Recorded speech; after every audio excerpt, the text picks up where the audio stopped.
Hey everybody, this is Rich from Rerun Zone.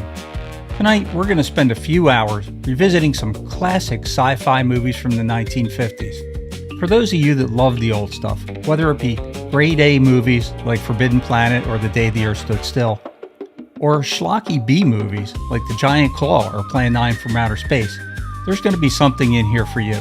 So sit back, relax, and enjoy the show. You're watching Rerun Zone Retro Theater Live. Atomic fears, prehistoric creatures, and science gone haywire. Welcome to the world of 1950s giant monster movies. This was the decade when oversized beasts ruled the silver screen, stomping cities and capturing imaginations. From colossal ants to rampaging reptiles. Let's dive into the great and not so great movies and see why these monstrous classics are still hugely entertaining. Godzilla, 1954. Let's kick things off with the king of giant monster movies, Godzilla. In 1954, Japan introduced the world to Godzilla, a towering radioactive behemoth born from the fallout of atomic testing. Directed by Ishiro Honda, the plot centers around a series of mysterious shipwrecks and devastating attacks on Tokyo, all traced back to Godzilla, a prehistoric sea creature awakened and mutated by hydrogen bomb tests. Special effects maestro Eiji Tsuburaya brought Godzilla to life using suitmation, where an actor in a rubber suit stomps through miniature sets, creating scenes that were revolutionary at the time. The film's haunting score by Akira Ifukube adds to its impact. Godzilla's success spawned an entire genre of kaiju, or giant monster films, and cemented Godzilla as a cultural icon. For anyone who appreciates classic sci-fi giant monster movie cinema, Godzilla is still a must-watch. 20 Million Miles to Earth, 1957. This classic sci-fi film transports you to an intergalactic adventure with definite consequences. The story begins with the United States' first spaceship to Venus crash landing off the coast of Sicily. Local fishermen save the two surviving astronauts, but in the chaos, a young Sicilian boy named Pepe finds a mysterious gelatinous egg from the wreckage. He sells the egg to Dr. Leonardo, a local zoologist, but unknown to both of them, this egg harbors the emir, an alien creature from Venus that grows at an alarming rate.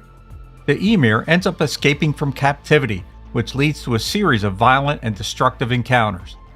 Its size and strength escalate, presenting a dangerous threat. To control this beast, authorities use an electric net to paralyze the creature while it continues to grow, setting the stage for a climatic battle in Rome's historic Colosseum. Ray Harryhausen's pioneering stop-motion animation brings the emir to life with stunning realism. 20 Million Miles to Earth remains a beloved example of 1950s science fiction cinema, offering both thrilling action and a glimpse into the era's imaginative storytelling. The Beast from 20,000 Fathoms, 1953. This sci-fi classic kick-started the giant monster movie craze of the 1950s. Directed by Eugene Laurie, the film tells the story of a prehistoric creature, the Rhedosaurus, accidentally awakened by atomic bomb tests in the Arctic. Let's be honest, nothing says oops quite like unleashing a massive, rampaging dinosaur on the world. The Rhedosaurus wastes no time wreaking havoc, starting with an Arctic outpost and working its way down the North American coast. By the time it reaches New York City, this beast is the talk of the town, though not in a good way. Scientists and the military team up to stop the creature, which turns out to be much harder than it sounds, especially when the beast's blood is discovered to be highly toxic. The action-packed finale takes place in Coney Island, where the Rhedosaurus takes on its greatest foe, a roller coaster. The film's true star, though, just like in 20 Million Miles to Earth, is Ray Harryhausen's stop-motion animation. His work brings the Rhedosaurus to life with incredible detail, setting a standard for monster movies to come.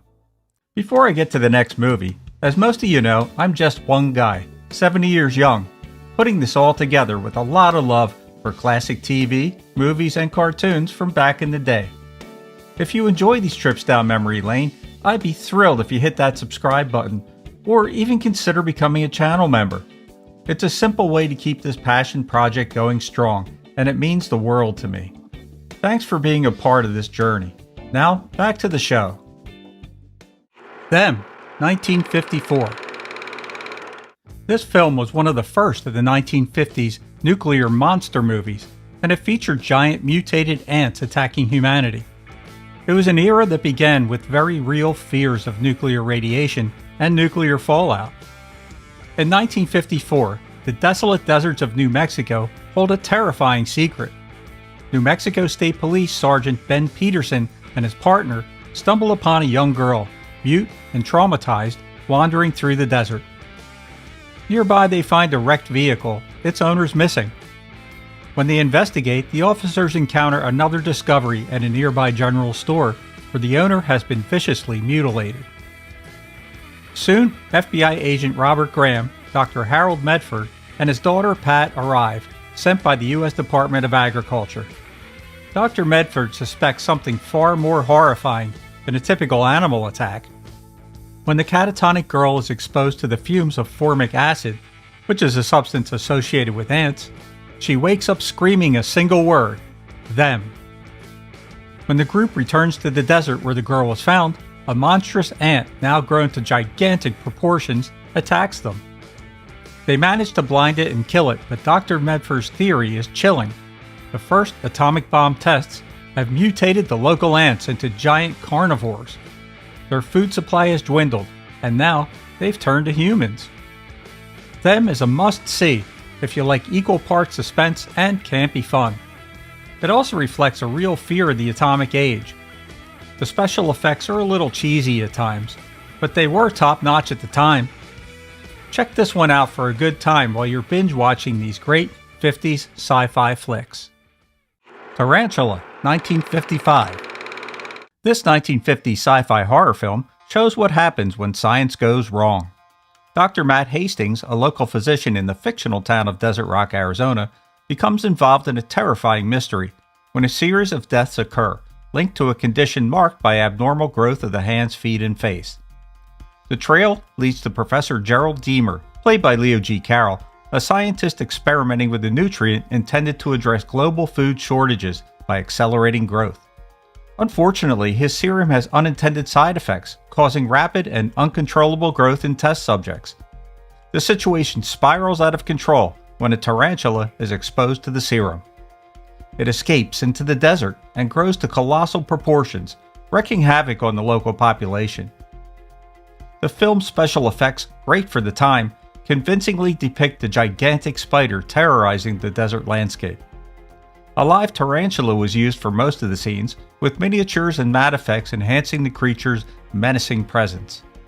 The film also features an uncredited appearance by a young Clint Eastwood as a jet squadron leader who helps battle the giant spider in the climatic scenes. It's a fun film and should be added to your must-see list of 1950s giant monster movies. It Came from Beneath the Sea, 1955. This classic science fiction monster film follows Commander Pete Matthews, who comes across a massive underwater creature while piloting a nuclear submarine in the Pacific Ocean. After a series of mysterious ship disappearances and attacks, marine biologists Dr. Leslie Joyce and Dr. John Carter are brought in to investigate. They soon discover that the culprit is a giant octopus, forced from its deep-sea habitat by hydrogen bomb tests that have made it radioactive, making it look for new sources of food. Ray Harryhausen again is the special effects maestro that brings the stop-motion animation of the giant octopus to life. Because of the film's low budget, the creature was designed with only 6 tentacles, a detail that most people didn't even notice. The climax features a dramatic scene of the octopus launching a fierce attack on San Francisco, including a memorable scene where it wraps its massive tentacles around the Golden Gate Bridge in its vice-like grip. This is yet another sci-fi horror classic that, if you're into these nostalgic 1950s giant monster movies, is definitely a must-see. The Giant Gila Monster, 1959. The giant Gila monster offers up a unique creature by using an actual Gila monster to play the titular giant, filmed on miniature sets to create the illusion of a rampaging monster. The effect, however, is more amusing than frightening, as the creature slowly ambles through toy-sized landscapes, crushing cars that look suspiciously like children's playthings. Rather than generating terror, the lumbering lizard and its attacks come across as charmingly clumsy, making audiences cheer for the spectacle as much as the monster. The film weaves in a subplot of teenage rebellion, with young hot rodder Chase Winstead balancing life as a mechanic and part-time singer while grappling with the Gila monster threat. The monster's slow-moving devastation is matched by the teenager's earnest attempts to stop it, culminating in scenes that feel more like a friendly showdown than a monstrous rampage. Budget constraints held back the giant Gila monster from delivering realistic thrills, but the film's creativity in handling its limitations has definitely cemented it as a cult favorite. The Black Scorpion, 1957. This classic sci-fi horror film combines action with creative special effects. The plot centers around a series of volcanic eruptions in Mexico, which unleash gigantic prehistoric scorpions from subterranean caverns. These colossal creatures wreak havoc on rural communities and eventually pose a threat to Mexico City. The film is notable for its stop-motion animation, crafted by Willis O'Brien, the legendary effects artist behind the original King Kong. In spite of the film's low budget, O'Brien and his team, including animator Pete Peterson, brought the monstrous scorpions to life with remarkable realism for the time. When it was released, The Black Scorpion got mixed reviews. While critics praised the special effects, they thought the story and the character development weren't quite up to par. In spite of that, the film has gained a cult following over the years and is a nostalgic piece of 1950s giant monster cinema. Beginning of the End, 1957. This one takes audiences on a wild journey into the realm of atomic horror, where irradiated corn leads to the creation of colossal grasshoppers that descend upon a small Illinois town. Yes, you heard that right, colossal grasshoppers. The film's special effects, if you can call them that, consist mainly of superimposing real grasshoppers onto scenes of buildings and landscapes, with predictably shaky results. The insects look as if they're merely crawling across postcard backdrops, with less terror than you might expect from an infestation of picnic ants. Still, there's a certain pleasure in watching these overgrown pests lumber through cityscapes, trying to evoke a sense of impending doom. The plot is classic 50s monster movie fare. Dr. Ed Wainwright, played by Peter Graves, who's in a lot of these B-movie classics, must uncover the cause of the giant grasshopper invasion and save humanity from these mutated corn-fed creatures. Then, there's the determined newspaper photographer Audrey, whose mission, to get the story, aligns perfectly with his quest to stop the outbreak. The story is very predictable, with each step showing more grasshopper havoc and melodramatic declarations of disaster. Beginning of the End has its loyal fans, though. Its attempt of trying to turn grasshoppers into fearsome monsters, combined with the seriousness of its cast, makes it a memorable example of B-movie camp. The Giant Behemoth, 1959. This British-American science fiction film features American scientist Steve Carnes and British professor James Bickford. The story begins with Carnes warning about the dangers of nuclear testing on marine life. His concerns become a reality when a fisherman in Cornwall dies from severe burns, uttering the word behemoth with his last breath. When they investigate the incident, Carnes and Bickford discover a series of mysterious events, including thousands of dead fish washing ashore and a wrecked passenger ship. They decide that radioactive contamination from nuclear tests has revived and mutated a prehistoric dinosaur. The creature emits lethal radiation and wreaks havoc along the English coast, eventually making its way to the River Thames and threatening London. This is another film where the special effects were crafted by Willis H. O'Brien, renowned for his work on King Kong, and his protege Pete Peterson. Their stop-motion animation effectively brings the monstrous dinosaur to life. The climatic scenes feature the creature attacking London, ending in a dramatic confrontation in the heart of the city. The Monster That Challenged the World, 1957. The story unfolds in California's Salton Sea, where an underwater earthquake releases giant prehistoric mollusks from the ocean floor. These monstrous creatures start to terrorize the local population.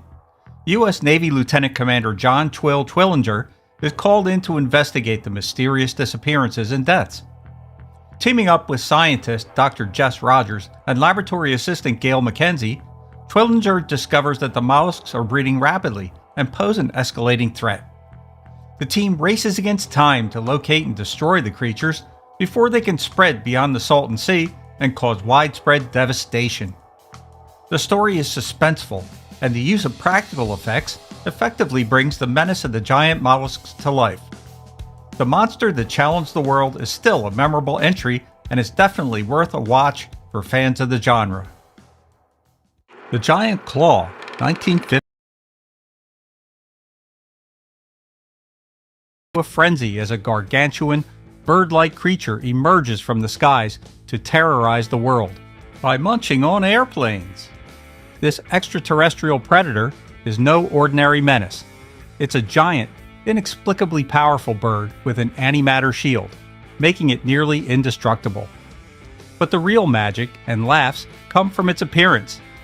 With a face only a B-movie could love, the bird looks like a puppet crafted from leftover arts and crafts materials, with googly eyes and a flapping beak that barely syncs with its roars. It swoops through the sky, controlled by wires that are laughably visible, turning each suspenseful moment into accidental comedy gold. The cast, including Jeff Morrow and Mara Corday, play their parts with absolute sincerity, which only enhances the hilarity. While they struggle to fend off this ridiculous creature, the audience is left in stitches. Every scene drips with an earnest seriousness that clashes perfectly with the absurdity on screen. Over the years, the Giant Claw has clawed its way into cult classic territory, celebrated not for its intended thrills, but for its glorious failure to be anything but riotously entertaining in its so bad it's good splendor. Rodan, 1956. In Rodan, directed by Ashiro Honda, who also directed and co-created Godzilla, a series of mysterious deaths plague a mining village near Mount Aso, Japan. Miners and policemen fall victim to the gruesome attacks, at first attributed to giant prehistoric insects awakened by mining activities. As authorities investigate, they uncover a more dangerous threat, Rodan, a colossal pteranodon capable of supersonic flight, emerging from the depths to wreak mayhem. The film marks Toho Studios' first color kaiju production, showcasing Eiji Tsuburaya's groundbreaking special effects. Rodan's destructive path includes leveling cities and battling military forces, with scenes of miniature sets and pyrotechnics that were state-of-the-art at the time. The film's success helped cement the kaiju genre's popularity, leading Rodan to become a recurring character in the Godzilla franchise. For those who like classic monster movies, Rodan offers a nostalgic journey into mid-20th century filmmaking, blending suspense and innovative effects. It's a testament to the enduring appeal of giant creatures and the creative storytelling that brought them to life. The Deadly Mantis, 1957. This film belongs firmly in the so bad it's good genre, as a volcanic eruption in the South Seas triggers a chain reaction, causing Arctic icebergs to shift and releasing a colossal praying mantis from its icy prison. This prehistoric creature embarks on a destructive journey from the North Pole toward warmer regions, leaving a trail of devastation. Colonel Joe Parkman leads the military's efforts to investigate mysterious disappearances and wreckages in northern Canada. The discovery of a massive, unidentified spur prompts consultation with paleontologist Dr. Nedrick Jackson. Dr. Jackson identifies the artifact as part of a giant insect, setting off a nationwide alert. As the mantis advances southward, it attacks various locations, eventually reaching Washington, D.C. The creature's rampage culminates in a dramatic showdown inside the Manhattan Tunnel, where military forces employ chemical warfare to subdue the beast. While the special effects are definitely dated, the film offers a nostalgic glimpse into classic sci-fi giant monster movies and deserves to be added to your watch list. The Blob, 1958. This film is one of the most iconic B-movie sci-fi horror films of the 1950s, famous for its gelatinous alien creature that grows larger as it consumes everything in its path. The story begins when a meteorite crashes near a small Pennsylvania town, unleashing the Blob, a seemingly indestructible mass of red goo. Teenager Steve, played by a young Steve McQueen in his first major role, and his girlfriend Jane, played by Anita Corsott, who went on to play Helen Crump on The Andy Griffith Show, are the first to encounter the creature. As they witness its terrifying growth, they struggle to convince the adults in town to take action before it's too late. With the town in chaos, Steve and Jane, along with a handful of believers, fight back. The movie became a drive-in classic and launched Steve McQueen's career. Despite its low budget, The Blob was a financial success. The Blob itself was created using silicone and red dye with clever special effects that helped it consume its victims. One interesting piece of trivia is that the title song, Beware the Blob, was written by none other than Burt Bacharach and became a Billboard hit. Though originally released as a B-movie, The Blob has endured as a cult classic, praised for its suspense and the chilling simplicity of its monster. You're watching Rerun Zone Retro Theater Live. Ever wondered what happens when you mix a tiny budget, wild imagination, and a complete disregard for scientific accuracy? Welcome to the world of 1950s sci-fi B-movies, where robots battle mummies and giant monsters terrorize cities with special effects that would make a 5-year-old laugh. In this video, we're looking at 10 of the most delightfully terrible sci-fi films from the 1950s. These movies are so bad, they've circled right back around to being good. So get ready for a journey through time, space, and some of the most hilariously questionable filmmaking choices in cinematic history. The Manster, 1959. Ever heard of a man with two heads? Well, in The Manster, that's exactly what you get. This 1959 oddity follows an American journalist in Japan who, thanks to a mad scientist's experiments, starts sprouting an extra noggin.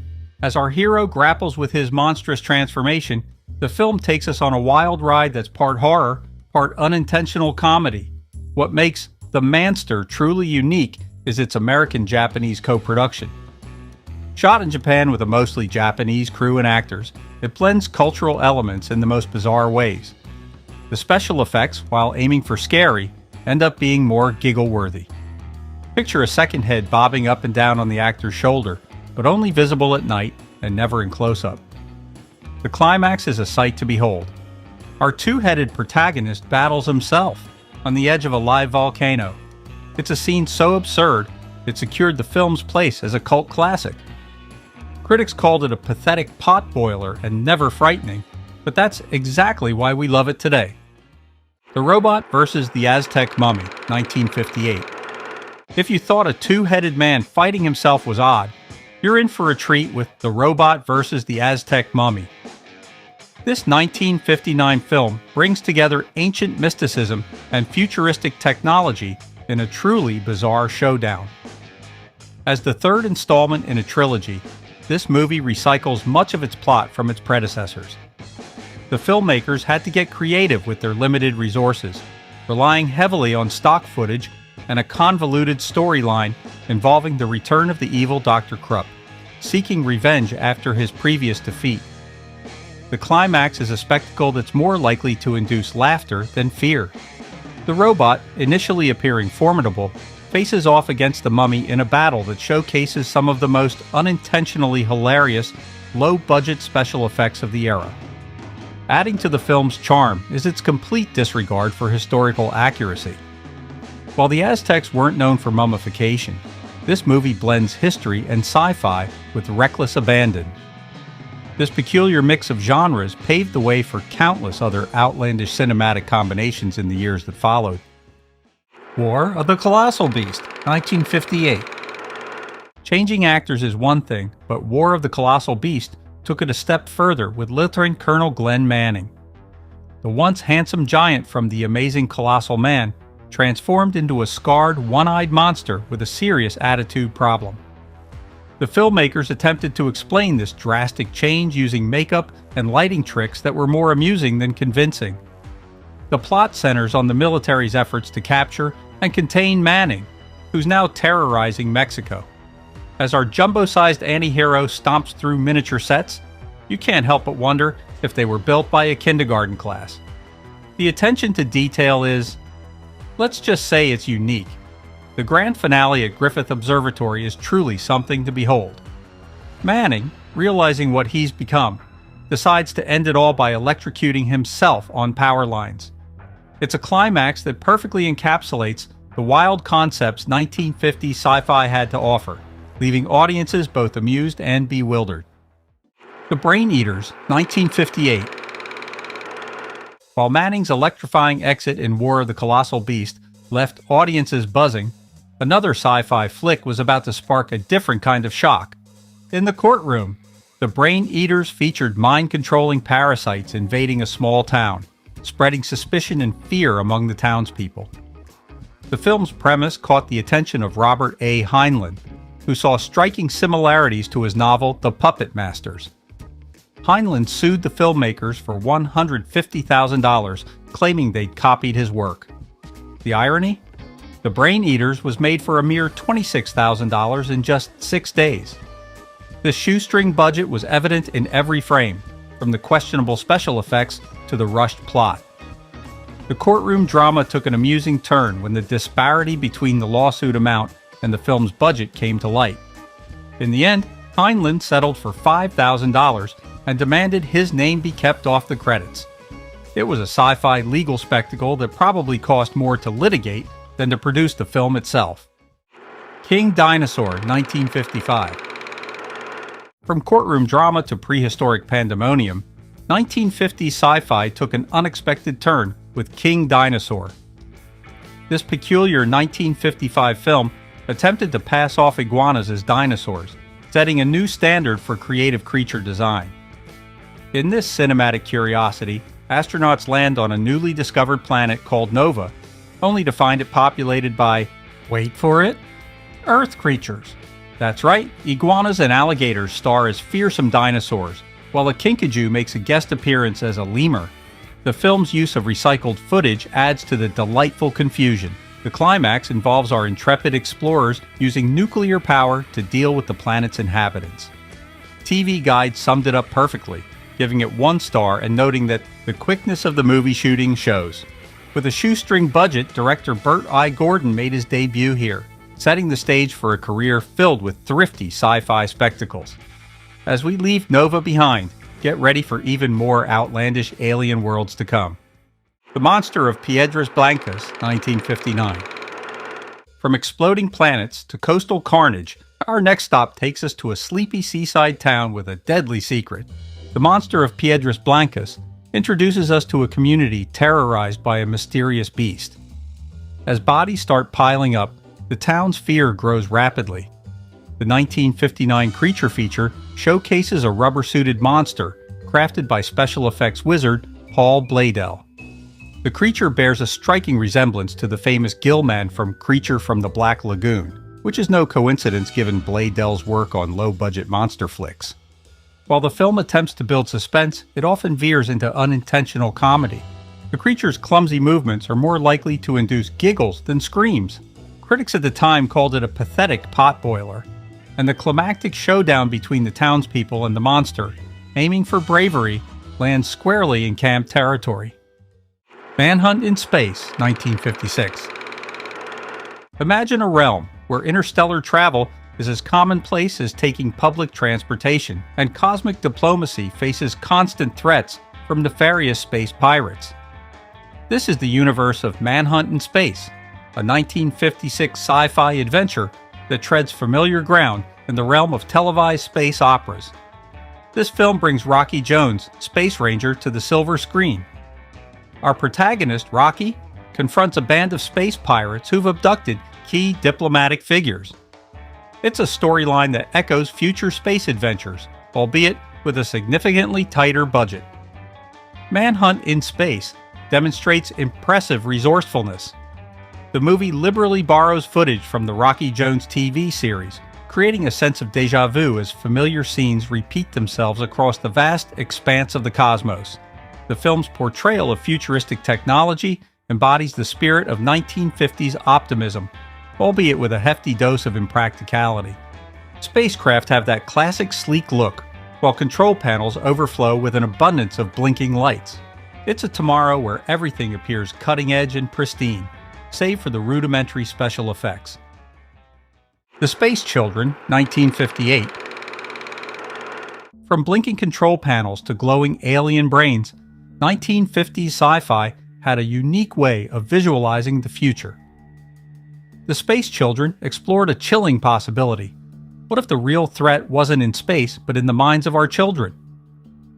This 1958 film, directed by Jack Arnold of Creature from the Black Lagoon fame, follows a group of kids who start communicating with a mysterious alien presence. As the children become more secretive and distant, their parents grow increasingly worried. The tension builds as the adults, representing the skeptical establishment, struggle to understand what's happening to their kids. The movie serves as an allegory for the era's societal anxieties. The alien influence on the children reflects fears of outside ideological manipulation, while the generational divide mirrors the social upheaval of the time. Arnold attempts to create an eerie atmosphere throughout the film. However, the performances of the child actors often result in moments of unintended humor, adding an unexpected layer to this Cold War-era sci-fi thriller. Prince of Space, 1959. What if I told you there's a movie where the fate of the universe hinges on a hero's ability to defeat a villain who looks like a giant space chicken? This is the premise of Prince of Space, a 1959 Japanese sci-fi film that takes viewers on a bizarre cosmic adventure. The story follows a boot shiner with a secret identity as the heroic Prince of Space. Our Caped Crusader faces off against the Phantom of Krankor, an alien invader whose chicken-like appearance is more comical than menacing.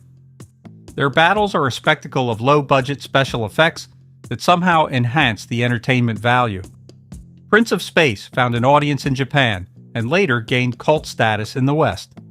The film's charm, if you can call it that, stems from its ambitious attempt at space opera on a shoestring budget. Creative costume designs and special effects, while far from convincing, left a lasting impression on viewers. In the end, Prince of Space triumphs over the alien menace, demonstrating that sometimes all you need to save the universe is a cape, determination, and a liberal interpretation of scientific principles.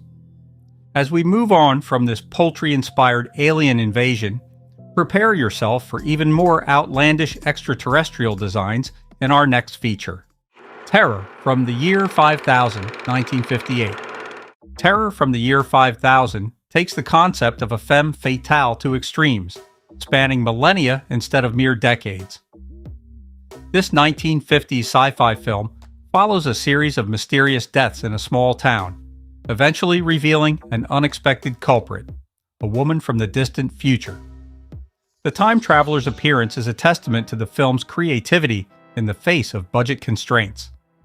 Her costume, while intended to be futuristic, often elicits more amusement than fear. However, this unintentional humor adds to the film's charm and reflects the era's imaginative approach to depicting the unknown. Despite its low-budget trappings, Terror from the Year 5000 delves into serious themes. The movie explores 1950s anxieties about nuclear power and environmental destruction, using the time traveler's mission as a vehicle to discuss these concerns. Our visitor from the future isn't here for pleasantries. She's desperately trying to save her dying world. As the plot unfolds, we learn the true motives behind the time traveler's actions, leading to a climax that serves as a cautionary tale about scientific progress. While modern viewers might find some aspects of the film dated, Terror from the Year 5000 remains a fascinating snapshot of a decade, grappling with rapid technological advancement and its potential consequences. These 1950s sci-fi B-movies have an enduring charm that still captivates audiences decades later. Despite their outlandish plots, they offer a unique window into 1950s America. You're watching Rerun Zone Retro Theater Live. One of the most iconic sci-fi twists almost didn't make it to the big screen. The studio thought it was too shocking, but the director fought to keep it in. That's just one of the groundbreaking movies that we're talking about today. From pioneering special effects to thought-provoking storylines, these movies shaped the genre as we know it today. So let's see which films made the cut and discover how they changed sci-fi cinema forever. 2001: A Space Odyssey, 1968. It can only be attributable to human error. This sort of thing has cropped up before, and it has always been due to human error. Stanley Kubrick's 2001: A Space Odyssey revolutionized visual effects in cinema and is a landmark film in cinematic history.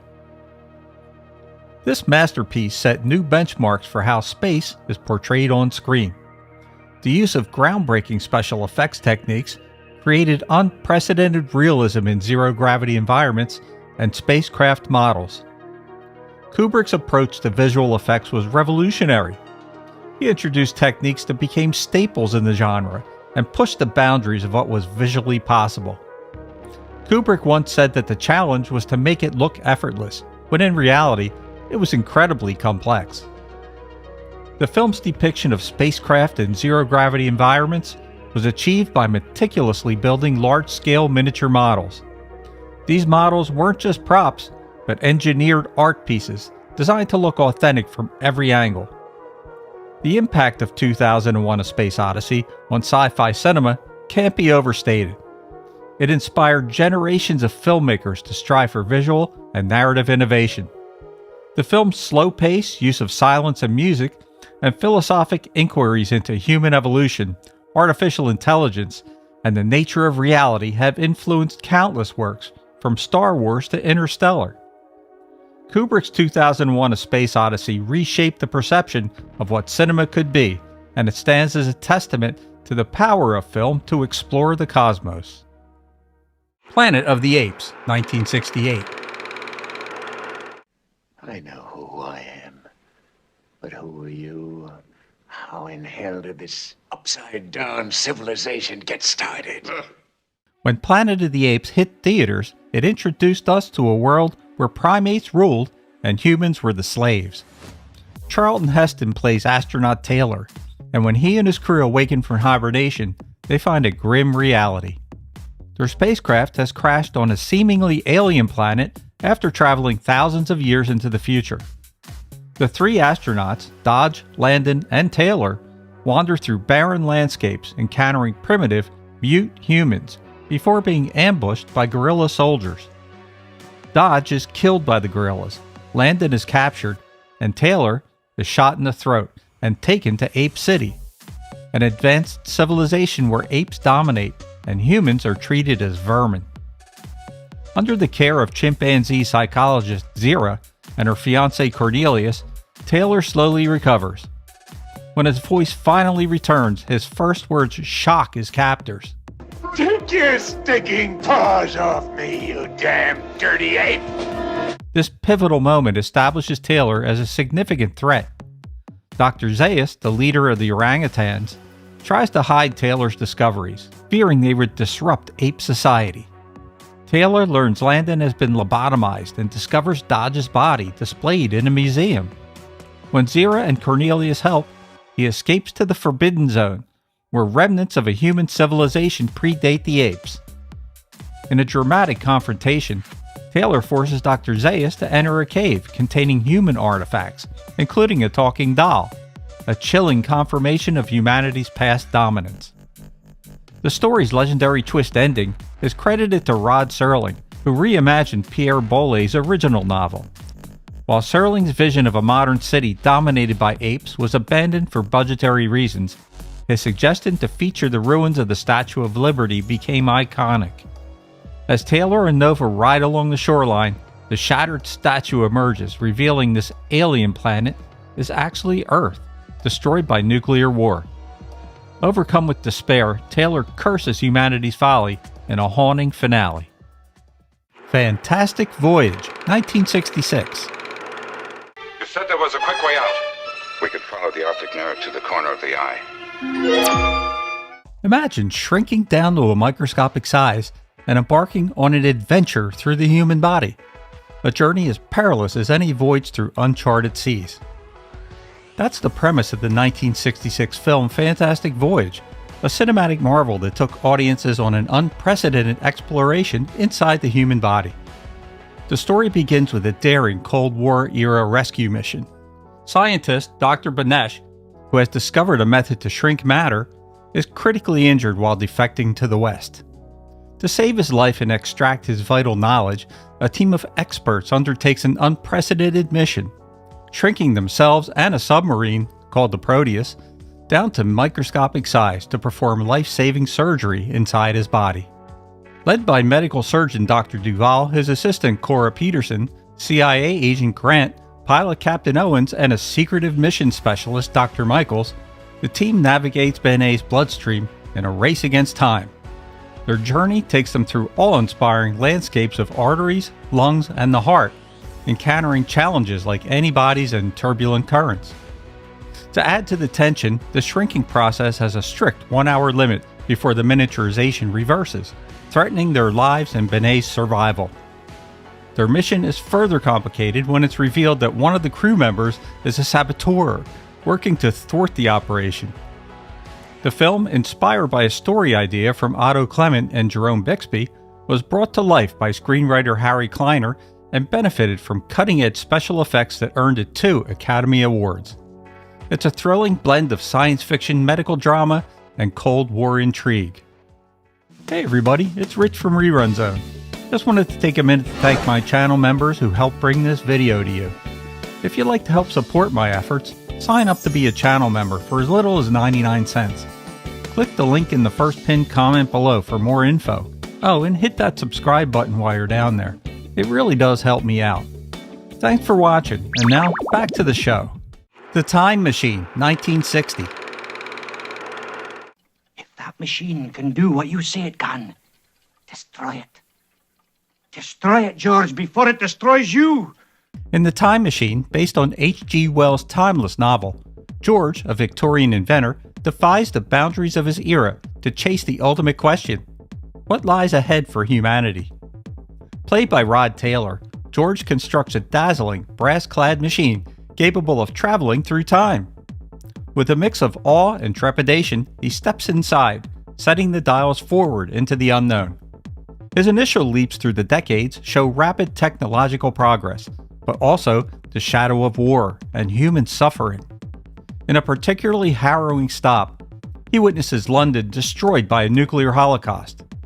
Undeterred, George pushes farther into the future, eventually arriving in the year 802,701, a seemingly serene world where the remnants of humanity, the gentle and childlike Eloy, live in harmony with nature.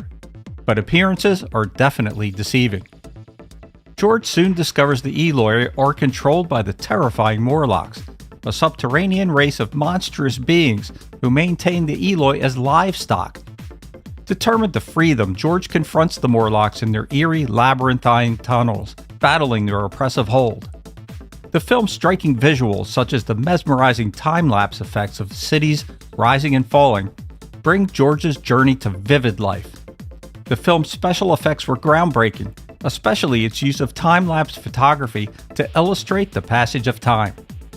This innovative technique won the film an Academy Award for Best Special Effects, and also set a precedent for visual storytelling in cinema.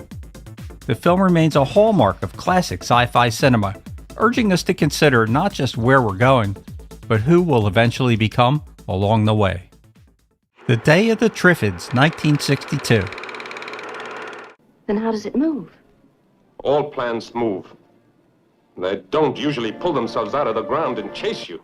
This movie is a chilling blend of science fiction and horror that imagines a world plunged into chaos by nature gone wrong. The film opens with a spectacular celestial event. A meteor shower lights up the skies, dazzling people worldwide. But what seems like a marvel quickly becomes a catastrophe. The brilliant display leaves nearly everyone who witnesses it blind, reducing society to chaos overnight. In this disorienting new reality, the Earth faces a new threat: Triffids.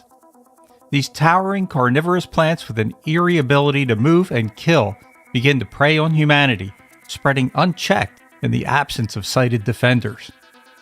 The origins of the Triffids are mysterious, but they prove to be a deadly force attacking humans and spreading their spores. The menacing plants became a challenge for filmmakers to try and make vegetation scary. They brought Triffids to life using puppetry techniques employing rods and wires to create lifelike movements. But it was the sound design that truly amplified the terror of the Triffids.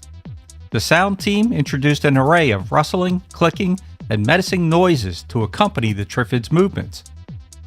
With its eerie atmosphere and grim exploration of humanity's fragility, The Day of the Triffids captures the terror of societal collapse and the resilience needed to survive. Its iconic premise and haunting imagery make it a standout in the annals of classic sci-fi cinema. Robinson Crusoe on Mars, 1964. Mars gravity's taking over, pulling us down. Prepare to eject. Emergency procedure. In 1964, Robinson Crusoe on Mars invited audiences to imagine Mars not as a CGI spectacle, but as a world grounded in the science and artistry of its time. Transforming Death Valley's Zabriskie Point into a believable Martian terrain, the film used Lawrence Butler's effects and Albert Whitlock's stunning matte paintings to create vast alien vistas that felt otherworldly and authentic. These weren't just backdrops, they were portals to the Red Planet. Incorporating flat animation techniques inspired by NASA's educational films, the spacecraft sequences achieved a documentary-like realism. They offered a stark contrast to today's CGI-heavy depictions. The filmmakers also embraced 1960s scientific theories, presenting Mars as a planet with atmosphere and water, which lent credibility to Commander Draper's harrowing survival tale. Albert Nozaki, known for his designs in The War of the Worlds, shaped the film's alien technology, forging a visual link between two sci-fi classics. This blend of creativity and plausibility brought Mars to life as both alien and strangely familiar. Robinson Crusoe on Mars achieved a remarkable feat. It made Mars feel not just as a distant, fantastical setting, but as a place where human stories of isolation, ingenuity, and survival could be told. It captured a moment in time where science fiction was as much about pushing the boundaries of what was known as it was about imagining what could be. First Men in the Moon, 1964. What I'm experimenting with is a sort of coating, or rather a metallic paste, which will, in point of fact, cut off the force of gravity. Let's journey back to 1964, a time when science fiction films were a delightful escape into the unknown. One such gem is First Men in the Moon, a British film that beautifully blends adventure and imagination. Adapted from H.G. Wells' 1901 novel The First Men in the Moon, the film was masterfully directed by Nathan Joran and brought to life with Ray Harryhausen's pioneering stop-motion animation. The story begins in 1964 with the United Nations mission landing on the moon only to find a tattered Union Jack flag and a note dating back 65 years claiming the moon for Queen Victoria. This intriguing find leads them to Arnold Bedford, an elderly man in a nursing home, who recounts his extraordinary adventure from 1899. Bedford, along with his fiancée Kate Callender and the eccentric inventor Joseph Cavor, embarks on a lunar voyage in a gravity-defying sphere coated with cavorite. Upon arrival, they encounter the Selenites, an insect-like civilization dwelling beneath the moon's surface. The film captures their thrilling escapades and the challenges they face in this alien world.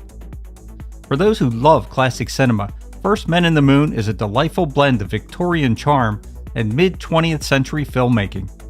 It was an era when storytelling and practical effects transported audiences to new worlds, sparking wonder and imagination. Quatermass and the Pit, 1967. Harder than diamond. That's the material every rocket engineer's been looking for. What are you trying to say? That the Germans didn't make this and then lose the secret? In Quatermass and the Pit, workers extending the London Underground subway uncover a 5-million-year-old ape-man skull and a mysterious metallic object. Believing it's an unexploded bomb from World War II, they call in the military. But Professor Quatermass and Dr. Roney discover that the object is actually a Martian spaceship, buried for millions of years. Inside the ship, they find insectoid Martian corpses and learn that these aliens genetically altered early humans to create a colony on Earth. As they look deeper, strange occurrences intensify around the subway, triggering powerful psychic phenomenon in Londoners, recalling ancient legends of the devil. A terrifying climax happens when the spaceship's energy is accidentally unleashed, causing telekinetic chaos and a spectral Martian image to loom over London. It's considered one of the best Hammer horror films and has a strong cult following. In this classic, ancient evil meets futuristic fears and spirals into a terrifying encounter with an alien presence that predates humanity. It's the essence of 1960s British sci-fi. Barbarella, 1968. The trouble is we don't know anything about Tau City or its inhabitants. You mean they could still be living in a primitive state of neurotic irresponsibility? Precisely. In the year 1968, amidst the backdrop of Cultural Revolution, director Roger Vadim unveiled Barbarella, a film that would become a hallmark of sci-fi cinema. Starring Jane Fonda, then Vadim's wife, the movie is an adaptation of Jean-Claude Forest's French comic series.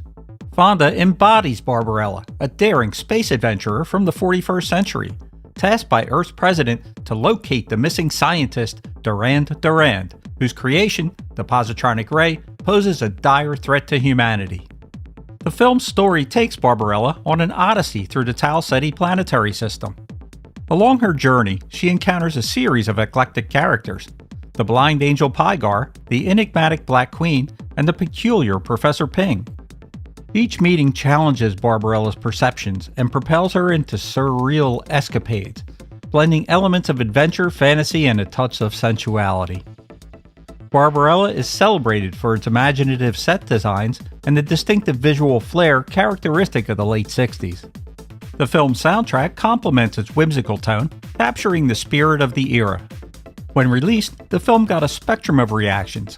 While some critics praised its visuals, others criticized the shallowness of the story. In the United Kingdom, Barbarella achieved significant box office success, ranking as the second highest grossing film that year. Over the decades, Barbarella has transcended its initial reception, evolving into a cult classic.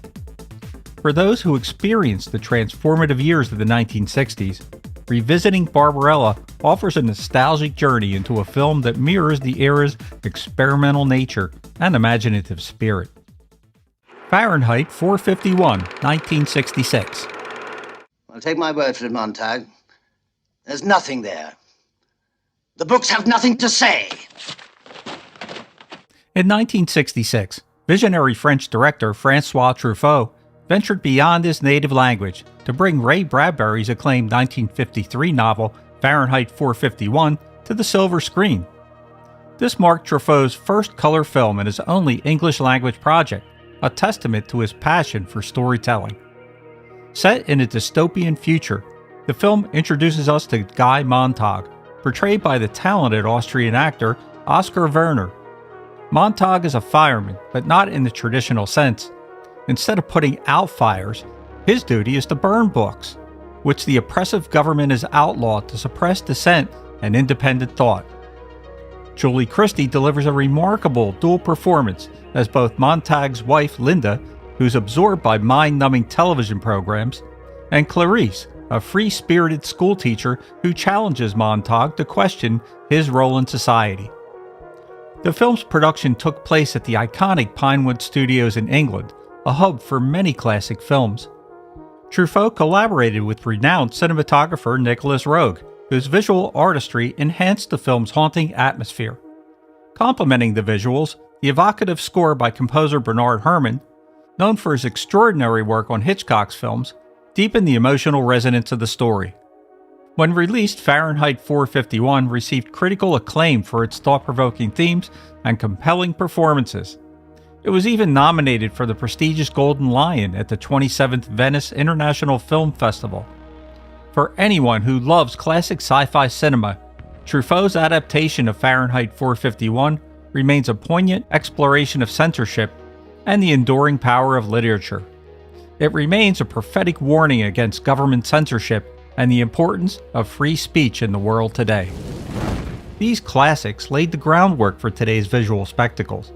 By revisiting them, we can gain a deeper appreciation for the ingenuity that brought these fantastical worlds to life. You're watching Rerun Zone Retro Theater Live. Welcome to the crazy world of 1950s giant bug movies.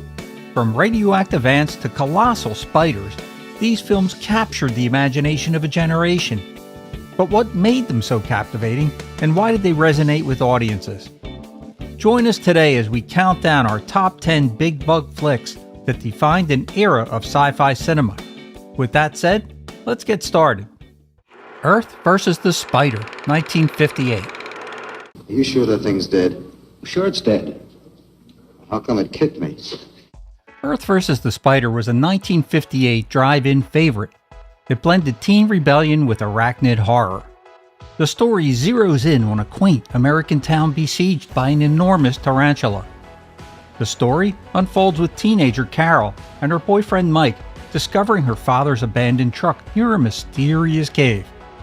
Their curiosity leads them into the cave's depths, where they stumble upon a colossal spider's web and come face to face with the monstrous arachnid. After narrowly escaping, they alert the local authorities. Skeptical at first, the sheriff is eventually convinced by the earnest science teacher, Mr. Kingman, to confront the creature. Utilizing DDT, they believe they vanquished the spider and transport its seemingly lifeless body to the high school gym for study. However, the beast is merely dormant. Awakened by the vibrations of rock and roll music during a student rehearsal, it breaks free, wreaking havoc upon the town once more. In a climatic showdown, the townspeople employ electricity to finally subdue the creature within its cavernous lair. This black and white sci-fi horror film, although very low budget, has since become a cult classic. Monster from Green Hell, 1957.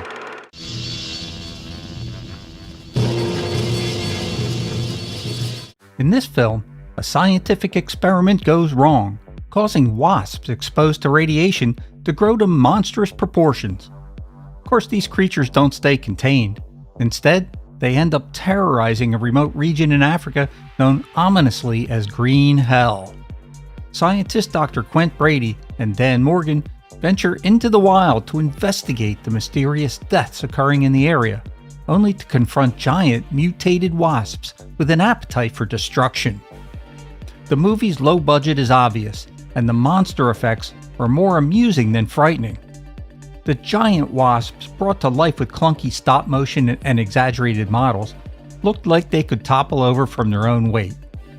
The African setting is presented through backdrops and stock footage, creating a surreal mix of adventure and sci-fi on a shoestring budget. Monster from Green Hell has earned a special place in the hearts of B-movie fans, though. Its charm lies in its sincere attempt to blend adventure with monster horror, capturing the 1950s fascination with radiation and giant creatures. The Strange World of Planet X, 1958.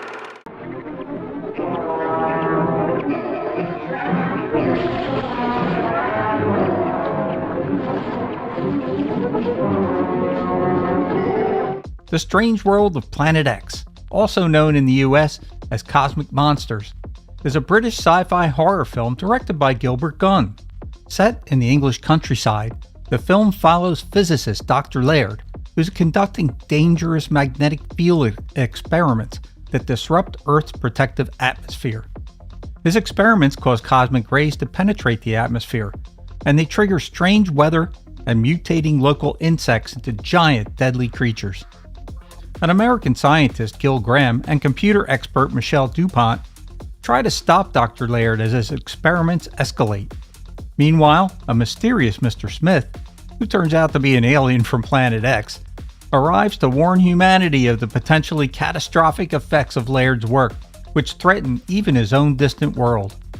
As mutated monsters wreak havoc, the military intervenes, and Mr. Smith uses his alien technology to destroy the lab, ending the crisis. Before the next movie, if you like these trips down memory lane, please hit that subscribe button or consider becoming a channel member. It keeps this passion project going strong and means the world to me. Thanks. And now, back to the show. The Black Scorpion, 1957.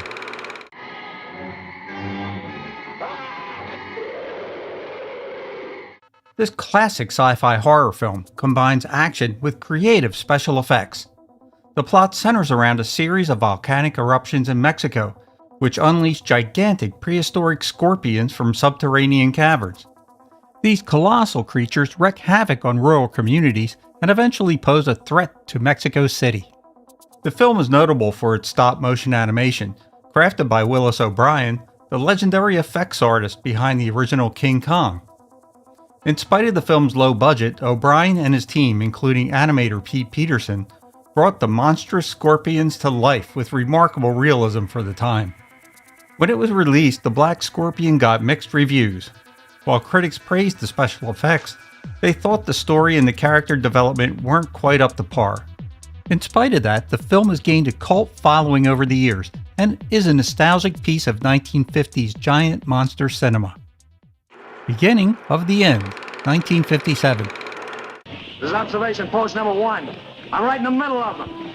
This one takes audiences on a wild journey into the realm of atomic horror, where irradiated corn leads to the creation of colossal grasshoppers. You heard me right, I said grasshoppers, that descend upon a small Illinois town. The film's special effects consist largely of superimposing real grasshoppers onto scenes of buildings and landscapes, with predictably shaky results.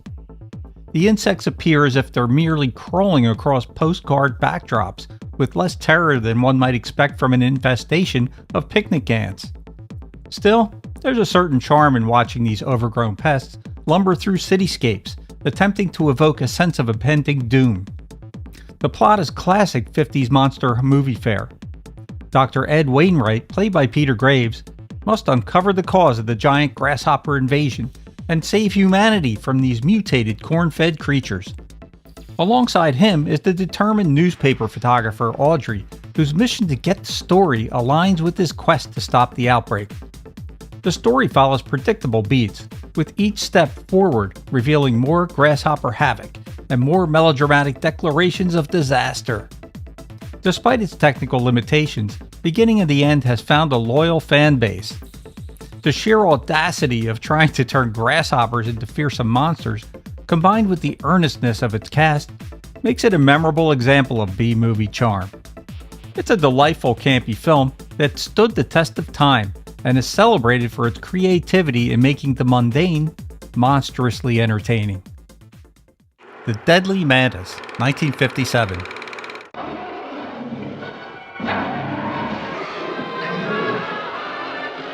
This film belongs firmly in the so bad it's good genre, as a volcanic eruption in the South Seas triggers a chain reaction, causing Arctic icebergs to shift and releasing a colossal praying mantis from its icy prison. This prehistoric creature embarks on a destructive journey from the North Pole toward warmer regions, leaving a trail of devastation.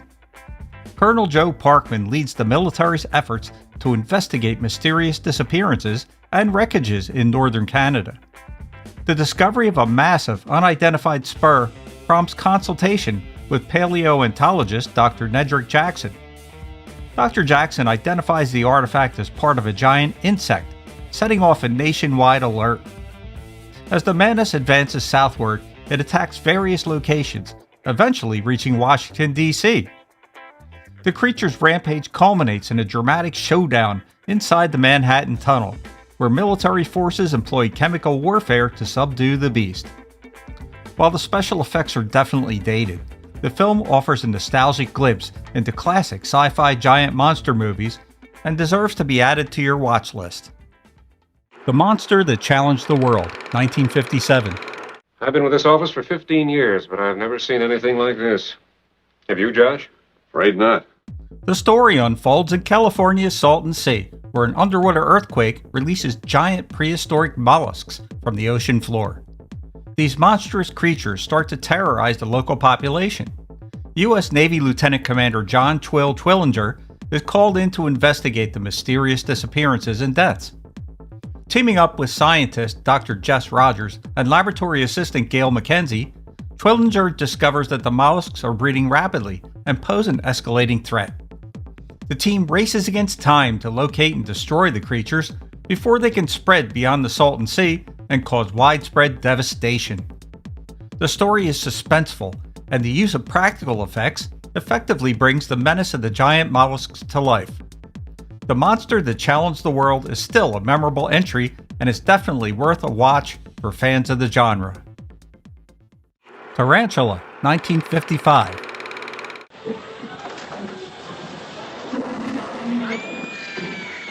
This 1950s sci-fi horror film shows what happens when science goes wrong. Dr. Matt Hastings, a local physician in the fictional town of Desert Rock, Arizona, becomes involved in a terrifying mystery when a series of deaths occur, linked to a condition marked by abnormal growth of the hands, feet, and face.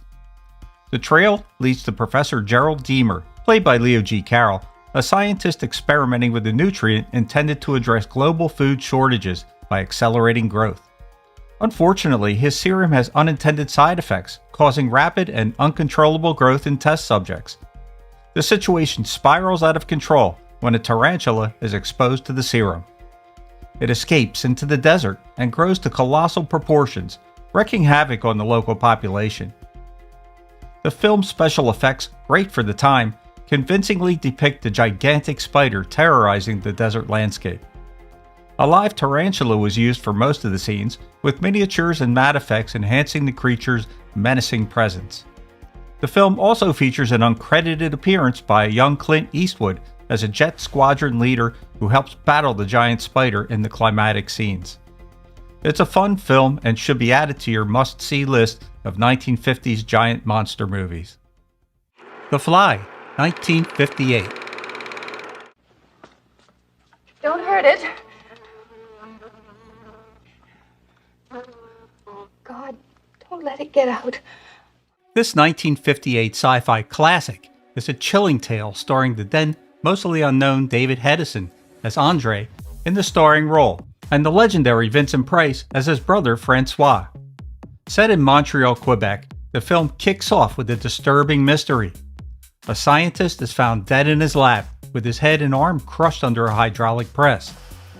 His wife confesses to the crime, but refuses to explain why, though she's obsessed with finding a white-headed fly. This fixation leads her husband's brother to trick her into believing he caught the insect, prompting her to reveal the shocking truth. Through flashbacks, we learn that the scientist, Andre, was experimenting with a groundbreaking invention, a matter transporter. After several successful tests, he decides to try the device on himself. However, an uninvited passenger, a common housefly, gets into the chamber during the experiment. This leads to a horrifying fusion of man and insect, with Andre gaining the fly's head and arm, while the fly takes on his human features in miniature form. Desperate to reverse the accident, Andre instructs his wife Helene to catch the mutated fly. It escapes, and Andre's human mind slowly gives way to the insect's primal instincts. With no hope left, Andre destroys his lab, burns his research, and makes his wife assist in his own death. Helene confesses, but it's dismissed as delusional until they discover the fly, complete with Andre's head and arm, trapped in a spider's web. The infamous moment where the creature squeals, help me," as a spider approaches, has become one of the most iconic scenes in sci-fi horror history. The film's ending was considered so disturbing at the time that some audiences reportedly screamed during the scene where the fly, with Andre's human head, is about to be devoured by the spider. Them, 1954.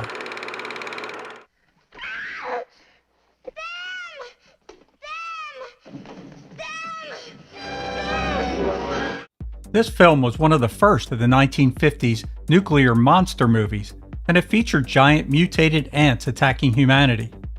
It was an era that began with very real fears of nuclear radiation and nuclear fallout. In 1954, the desolate deserts of New Mexico hold a terrifying secret. New Mexico State Police Sergeant Ben Peterson and his partner stumble upon a young girl, mute and traumatized, wandering through the desert.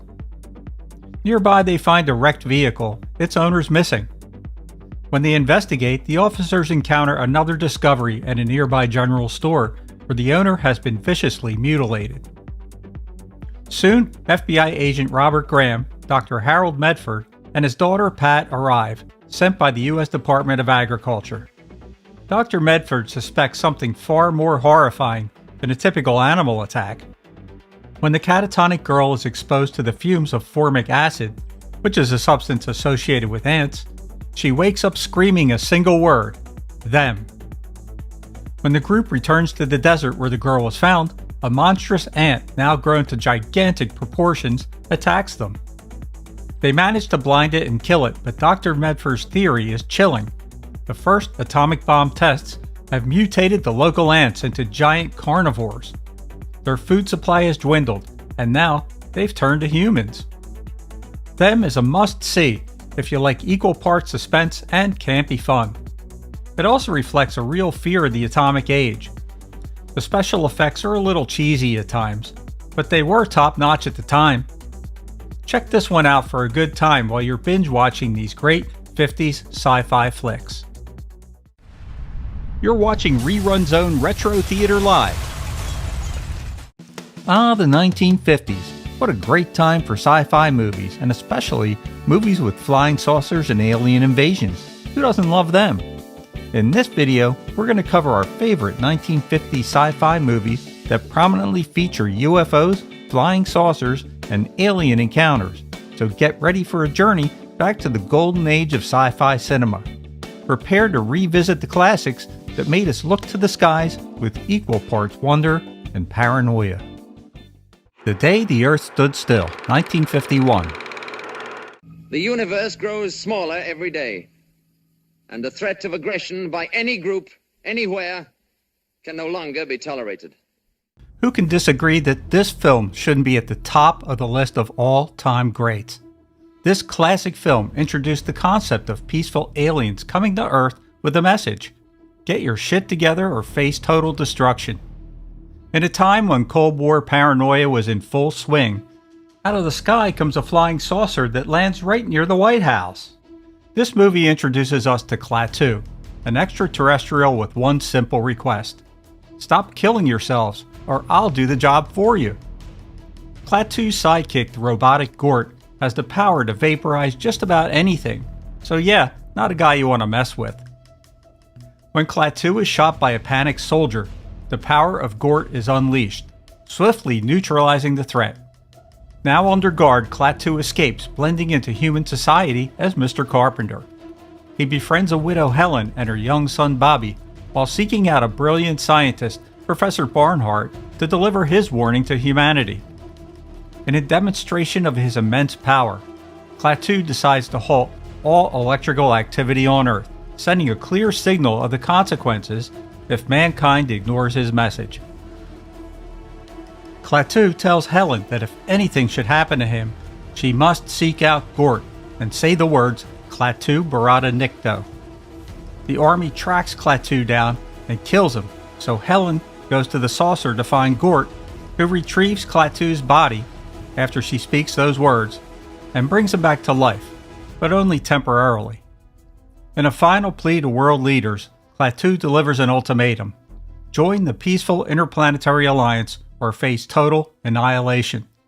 The choice is left to humanity. War of the Worlds, 1953. What is that gizmo? You think that gizmo is a machine from another planet? Better get word to the authorities. This classic movie brings H.G. Wells' novel from 1898 to life, but with a 1950s update. The story kicks off when a large object crashes near the small town of Linda Rosa, California. Dr. Clayton Forrester, an atomic scientist, is called in to investigate. At the crash site, he meets Sylvia Van Buren and her uncle, Pastor Collins. As they get acquainted during a town square dance, an alien hatch opens at the crash site. When three men approach waving a white flag, they're incinerated by the Martian's heat ray. Soon, reports come in of similar Martian cylinders landing around the world, with cities being destroyed. U.S. Marines surround the crash site as three Martian war machines rise menacingly from the cylinder. Pastor Collins tries to communicate with the aliens, but is instantly vaporized. The military's weapons are useless against the Martian force fields, and they counterattack with devastating death rays. The Martians are on the verge of global domination when the U.S. government authorizes the use of an atomic bomb, but even that doesn't stop the invaders. This movie is truly groundbreaking with its use of special effects that were ahead of their time and won an Academy Award for Best Visual Effects. The film quality degraded over the years, but it was fully restored to its original glory in 2018, and you can now view the fantastic special effects as they were meant to be seen. If you've never seen this movie or haven't watched it in a while, grab some popcorn, sit back, and enjoy. The Flying Saucer, 1950. You're not trying to tell me you really believe there's a flying saucer. I'm not sure. There must be a spark of fire somewhere under all that smoke. Well, even if there is one, Hank, what good is it? Well, if it's true what the expert witnesses say, it'll outfly anything we can put in the air. In 1950, at the dawn of the Cold War and UFO hysteria, The Flying Saucer was the first feature film to tackle the mystery of alien spacecraft. But here's the twist. There are no aliens in the film, just spies, government agents, and a secret that could tip the scales of global power. We follow Mike Trent, a wealthy playboy summoned to Alaska by his former intelligence boss, under the guise of a vacation. But this isn't a pleasure trip. Reports of a mysterious flying saucer, possibly a weapon, have surfaced, and the Soviets are after it. Alongside the resourceful journalist/spy V. Langley, Mike embarks on a tense game of cat and mouse through the icy wilderness, dodging enemy agents and uncovering a shocking truth. The saucer isn't from space, but a top-secret U.S. experiment. While the flying saucer doesn't deliver little green men, it taps into the era's paranoia and sets the stage for a decade of UFO-themed cinema. It's a film that took the first leap into uncharted sci-fi waters. Before the next movie, if you like these trips down memory lane, please hit that subscribe button or consider becoming a channel member. It keeps this passion project going strong and means the world to me. Thanks. And now, back to the show. Invaders from Mars, 1953. Chief Barrows told my I don't wife... care what anybody told her. The boy stays here. What has he been telling you? He's been reading those trashy science fiction magazines. He's completely out of control. One stormy night, young David's world is turned upside down when he sees a strange, glowing object in the sky. From his bedroom window, he watches in disbelief as a flying saucer descends into the sandpit behind his house, vanishing without a trace. Filled with dread and curiosity, David tries to warn his parents, but his father, a respected scientist, dismisses it as a dream, until he investigates the site for himself. When his father returns, something is disturbingly different. A strange red mark on the back of his neck is just the beginning. His once warm and loving demeanor has been replaced with a cold, almost mechanical detachment. It's not long before other townspeople begin to exhibit the same eerie behavior. Neighbors, friends, and even authority figures who once seemed trustworthy. They all carry that same mark, and their personalities have changed in inexplicable ways, leaving David isolated and unsure of who he can trust. As strange and dangerous events unfold, David realizes that something far more terrifying than he ever imagined is happening in his quiet little town. With paranoia spreading and danger closing in, David must unravel the terrifying mystery. What lies beneath the sandpit? And what's happening to the people he thought he knew? It Came from Outer Space, 1953.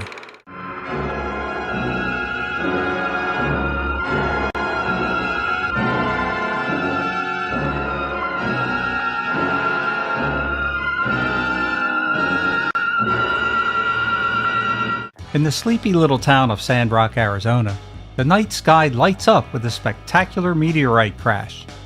John Putnam, an amateur astronomer, and schoolteacher Ellen Fields witness the event, but what they find is no ordinary rock from space. It's a spacecraft, and its alien occupants were not what anyone expected.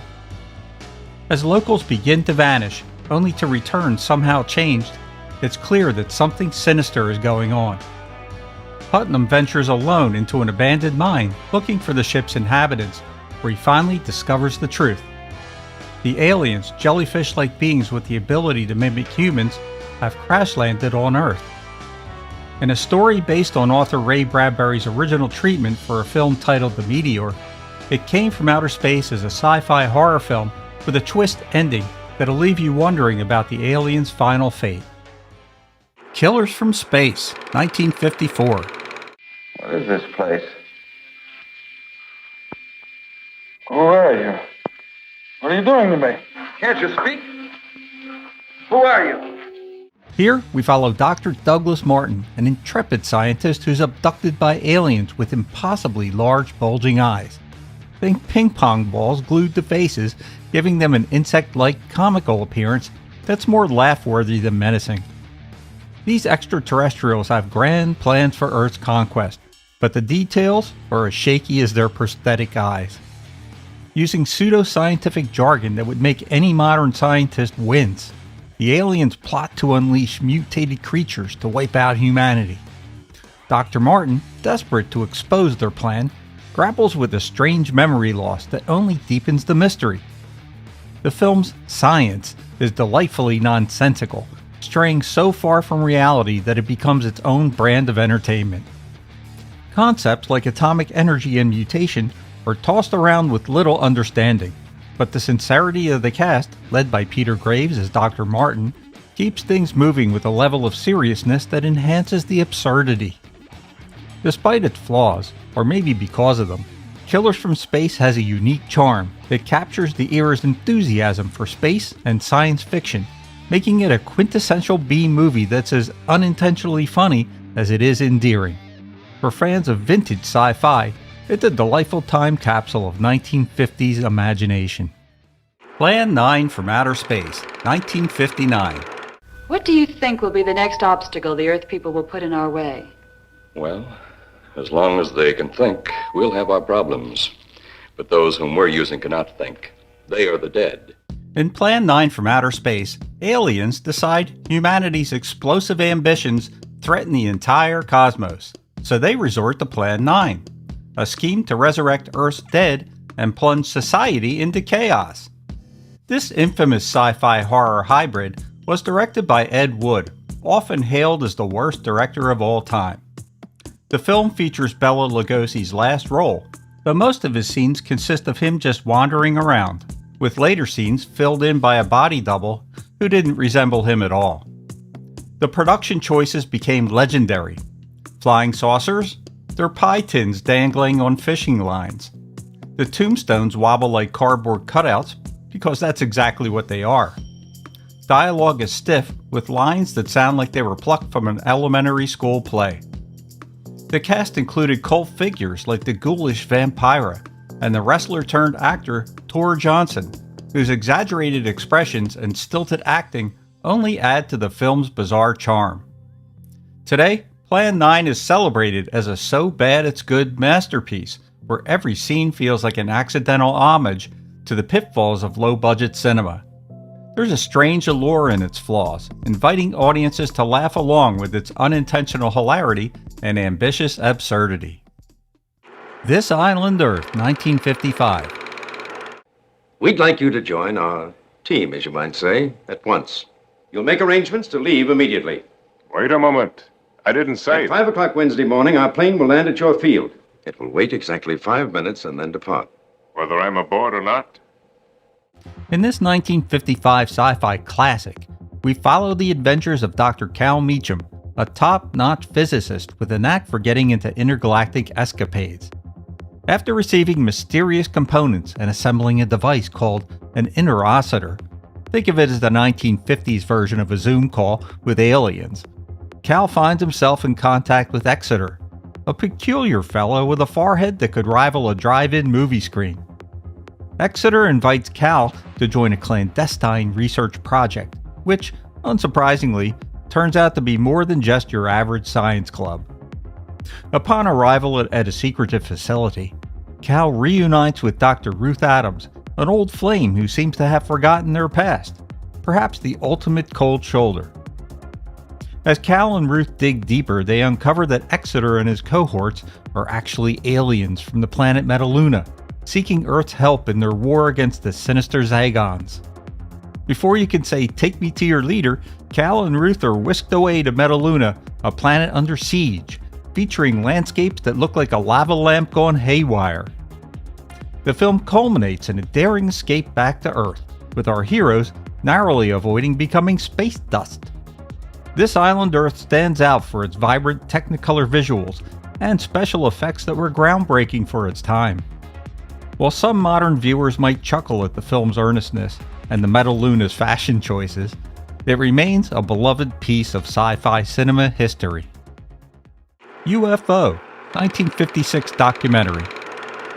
By the way, there's a magazine fella coming out here from New York to do a story. I want you to set up appointments with the people he'll want to see. Right. What magazine is he representing? Life. What are they after? He's going to write a piece about unidentified flying objects. In this 1956 semi-documentary, director Winston Jones takes us on a journey through the early days of America's UFO craze.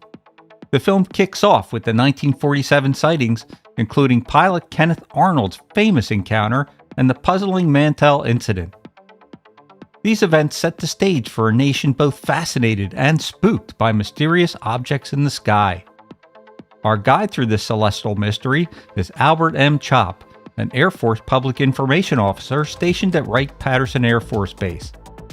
Initially a skeptic, Chopp fields countless questions from the press and public about these flying saucers. As he delves deeper, interviewing experts like a former German rocket scientist, his doubt starts to waver. By the time he's working with Project Blue Book in Washington, D.C., Chopp's skepticism has transformed into a belief that these unidentified flying objects might just be otherworldly visitors. The film doesn't just rely on reenactments. It showcases actual UFO footage, including the intriguing Mariana and Great Salt Lake films. It culminates with the dramatic 1952 Washington, D.C. sightings where unexplained radar blips had everyone from generals to journalists scratching their heads. While the film presents itself as a factual account, it's worth noting that some of its content has been met with skepticism over the years. Nonetheless, it remains a fascinating snapshot of a time when the nation looked to the skies and wondered, are we alone? For those interested in vintage takes on the UFO phenomenon, this film offers a blend of documented events and period perspectives. Not of This Earth, 1957.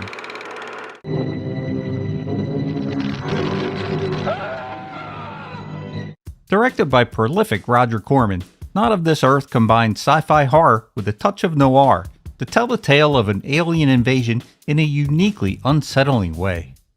The story centers on a mysterious man named Mr. Johnson, who wears dark glasses and speaks in an emotionless tone. He's come to Earth from the dying planet Divana, and his mission is chilling: harvest human blood to save his people. Lacking the expected ray guns or spaceships, Mr. Johnson instead uses his hypnotic powers and telepathic abilities to control others and carry out his deadly mission. The film's budget constraints are evident, but Corman's direction makes the most of its limitations, focusing on eerie atmospheres and intense close-ups that highlight Mr. Johnson's sinister presence. With black sunglasses that conceal his unearthly eyes, he exudes an unsettling, almost vampire-like quality, adding to the horror as he preys on unsuspecting humans. Not of This Earth has since become a cult classic, thanks to its intriguing concept and eerie mood. It's a standout in 1950s sci-fi where Corman's efficient direction and the film's mix of sci-fi and horror give it an edge, making it both an enjoyable B-movie and a dark commentary on humanity's fears of invasion and disease. Invasion of the Saucermen, 1957.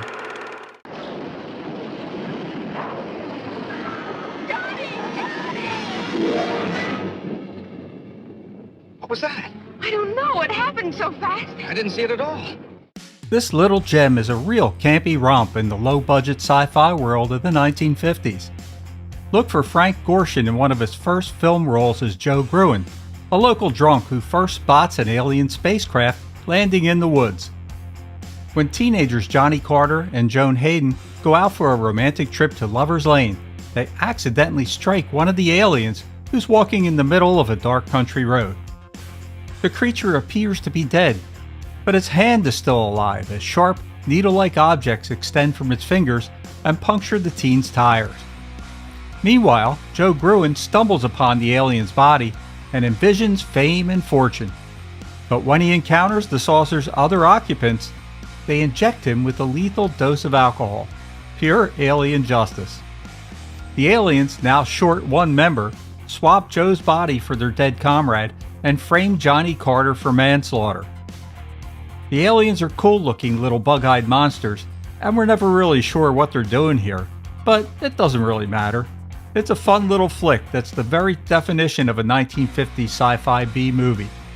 It's part sci-fi, part horror, and part comedy, all wrapped up in one. Oh, and watch out for that cow. Battle in Outer Space, 1959.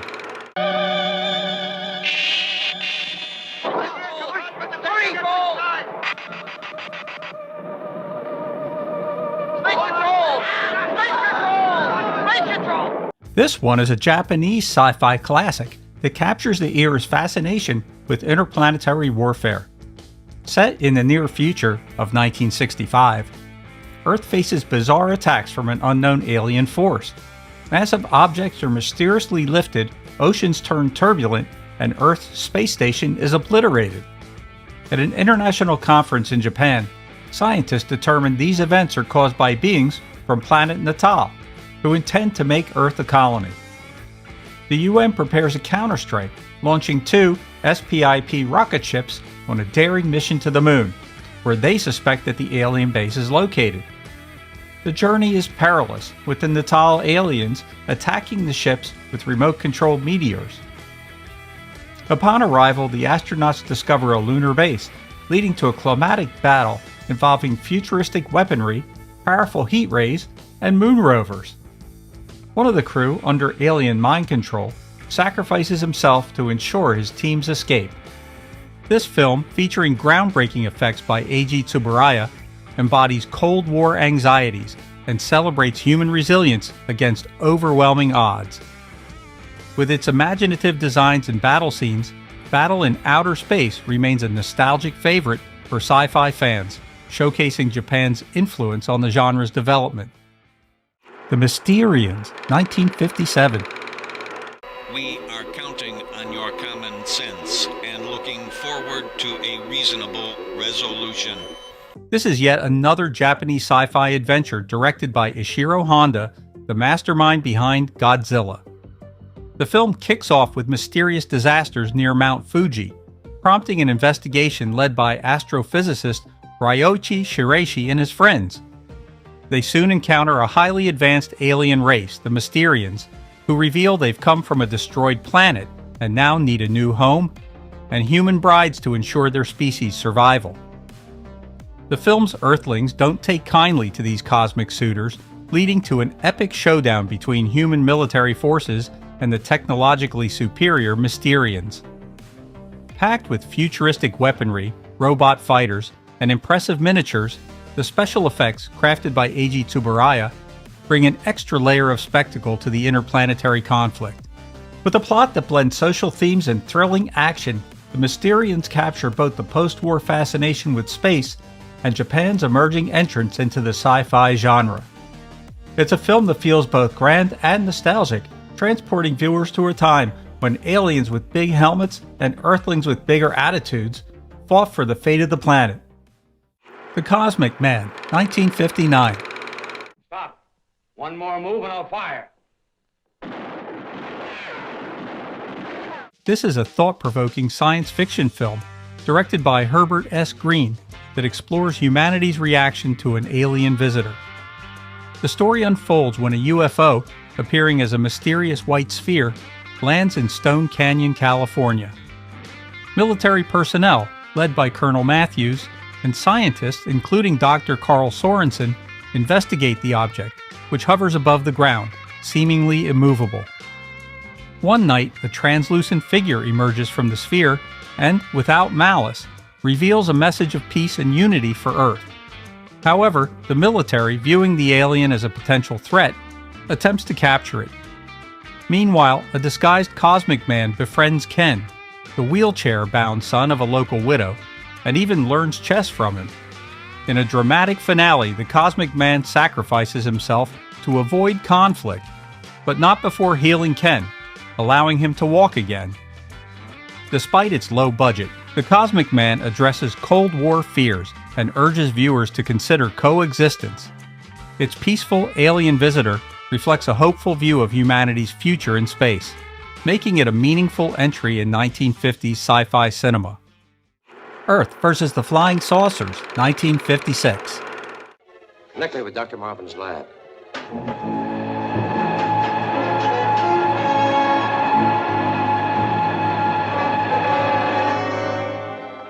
Line's dead.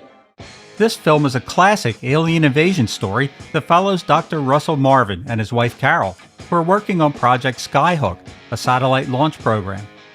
However, their rockets keep mysteriously failing, and soon the culprit is revealed: a fleet of flying saucers piloted by an extraterrestrial race intent on conquering the Earth. The aliens demand Earth's surrender, but Marvin develops a secret weapon to repel the invasion, just as the saucers begin their assault on major cities, including Washington, D.C. What sets this film apart is its groundbreaking special effects, crafted by the legendary Ray Harryhausen. Using stop-motion animation, Harryhausen created the iconic spinning saucers that became a staple of 1950s sci-fi. The scenes of these saucers toppling the Washington Monument and other landmarks have become unforgettable moments in cinematic history. While the film's characters are fairly typical for the genre, its spectacular destruction scenes and clever blending of live action with miniatures make it a fan favorite. The film's design of the saucers was even inspired by actual UFO sightings, adding a layer of realism that captured audience imaginations. You're watching Rerun Zone Retro Theater Live. The 1950s drive-in was a world of atomic-age paranoia, teenage rebellion, and over-the-top thrills where monsters, mutants, and souped-up hot rods ruled the silver screen. From rampaging radioactive creatures to leather-clad delinquents tearing up the asphalt, these cult classics delivered the kind of wild, low-budget spectacle that made the drive-in experience unforgettable. Buckle up now as we take a joyride through the most outrageous and entertaining films that brought terror and turbocharged action to 1950s moviegoers. Rebel Without a Cause, 1955. There were other people. Why should you be the only one involved? But I am involved. We are all involved. Mom, a kid was killed tonight. In this movie, James Dean embodies Jim Stark, the quintessential troubled teen whose family moves to a new town every time he stirs up trouble. On his first night, Jim finds himself at the local police station, not for a warm welcome, but for public intoxication. There he encounters Judy, played by Natalie Wood, a young woman grappling with her own family issues, and Plato, played by Sal Mineo, a boy so neglected he's taken to shooting puppies for attention. Clearly, this trio is not off to a great start. Attempting to fit in, Jim runs afoul of Buzz, the local tough guy who challenges him to a chickie run, a reckless car race towards a cliff. The goal? Jump out before plummeting to your doom. Buzz's plan backfires when his jacket gets stuck, sending him over the edge, literally. Jim, now inadvertently a hero and a suspect, seeks solace in Judy and Plato. The three form a makeshift family, hiding out in an abandoned mansion. Their brief respite shatters when Buzz's gang seeks revenge, leading to a tragic confrontation at the Griffith Observatory. Plato, armed and terrified, meets a heartbreaking end, forcing Jim and his actual parents to finally confront their issues. Rebel Without a Cause delves into teenage angst, the chasm between generations, and the timeless quest for identity and belonging, proving that even in the 50s, being a teenager was no picnic.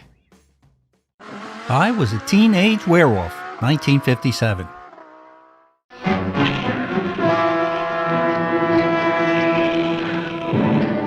Tommy, I'm your friend. I'm the only friend you've got. In this 1957 cult classic, a young Michael Landon stars as Tony Rivers a teenager with a temper hotter than a jalapeno in July. Tony's knack for fistfights lands him in the office of Dr. Alfred Brandon, a psychologist with a dubious hobby, turning teens into werewolves through hypnotherapy. Dr. Brandon, played with just the right amount of mad scientist flair by Whit Bissell, believes that regressing Tony to a primal state will cure his anger issues. Instead, it gives Tony a serious hair problem every time he hears a loud noise. Cue the chaos. Tony transforms into a snarling werewolf, wreaking havoc at his high school and turning the phrase teenage angst up a notch. Maybe up several notches. As bodies start piling up, the local police, scratching their heads and probably wishing for a simpler case, like jaywalking, begin to close in. The film culminates in a tragic showdown, leaving audiences pondering the perils of experimental psychology and the importance of anger management classes. I Was a Teenage Werewolf not only launched Landon's career, but also sank its teeth into the 1950s drive-in movie scene, blending teenage rebellion with classic monster mayhem. It's a howling good time that reminds us all, maybe think twice before letting a sketchy doc hypnotize your teenager. The Blob, 1958.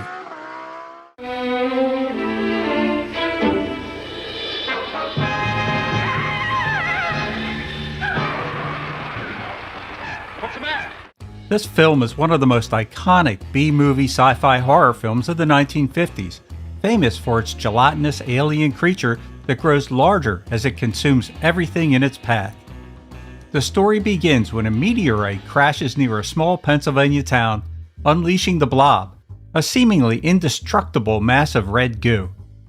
Teenager Steve, played by a young Steve McQueen in his first major role, and his girlfriend Jane, played by Anita Corsott, who went on to play Helen Crump on The Andy Griffith Show, are the first to encounter the creature. As they witness its terrifying growth, they struggle to convince the adults in town to take action before it's too late. With the town in chaos, Steve and Jane, along with a handful of believers, fight back. The movie became a drive-in classic and launched Steve McQueen's career. Despite its low budget, The Blob was a financial success. The Blob itself was created using silicone and red dye with clever special effects that helped it consume its victims. One interesting piece of trivia is that the title song, Beware the Blob, was written by none other than Burt Bacharach and became a Billboard hit. Though originally released as a B-movie, The Blob has endured as a cult classic, praised for its suspense and the chilling simplicity of its monster. Before the next movie, if you like these trips down memory lane, please hit that subscribe button or consider becoming a channel member. It keeps this passion project going strong and means the world to me. Thanks. And now, back to the show. The Wild One, 1953. Now, what did you do that for? Why are you trying to be so rude? I don't like cops. In this 1953 film, Marlon Brando stars as Johnny Strabler, the brooding leader of the Black Rebels Motorcycle Club.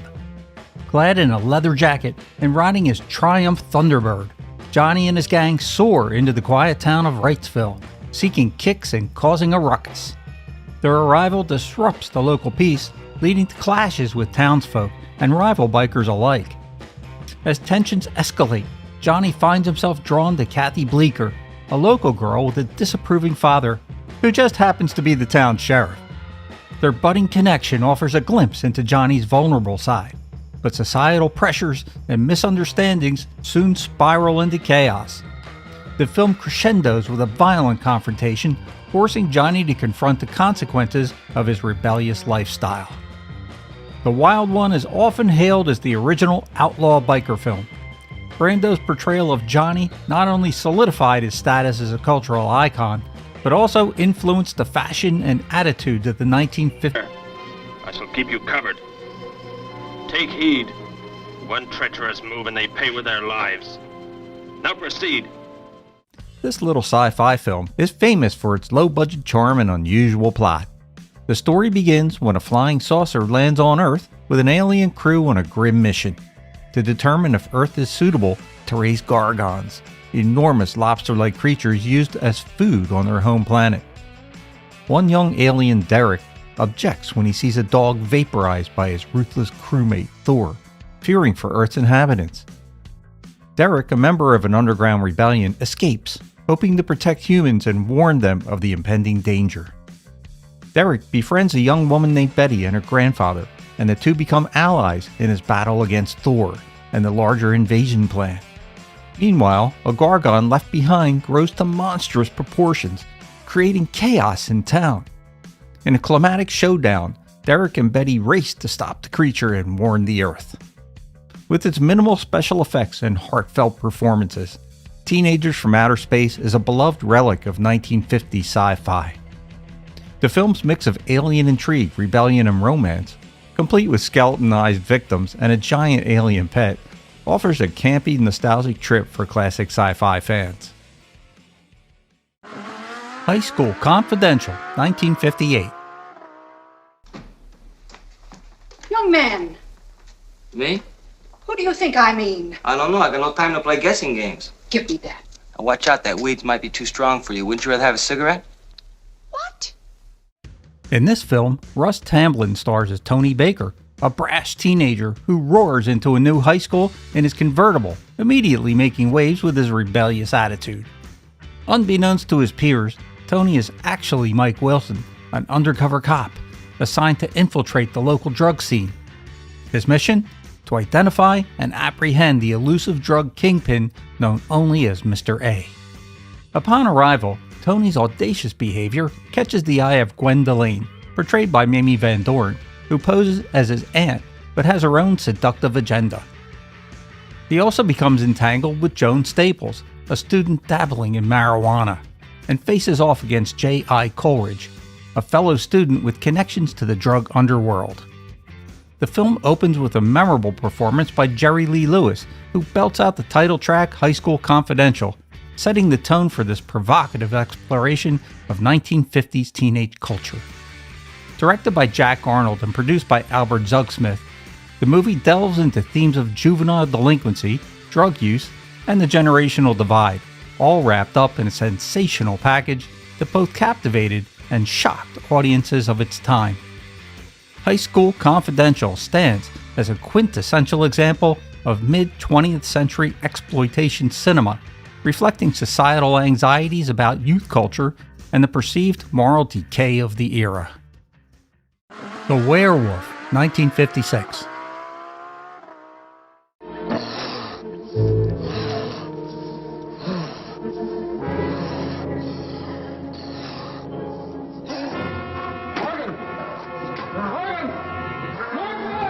In this film, we meet Duncan Marsh, a man who stumbles into the quiet town of Mountain Crest with no memory and a serious need for a comb.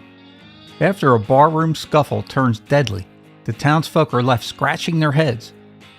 Sheriff Jack Haynes, played by Don McGowan, steps in to investigate the mysterious death, only to find that the culprit might be more beastly than human.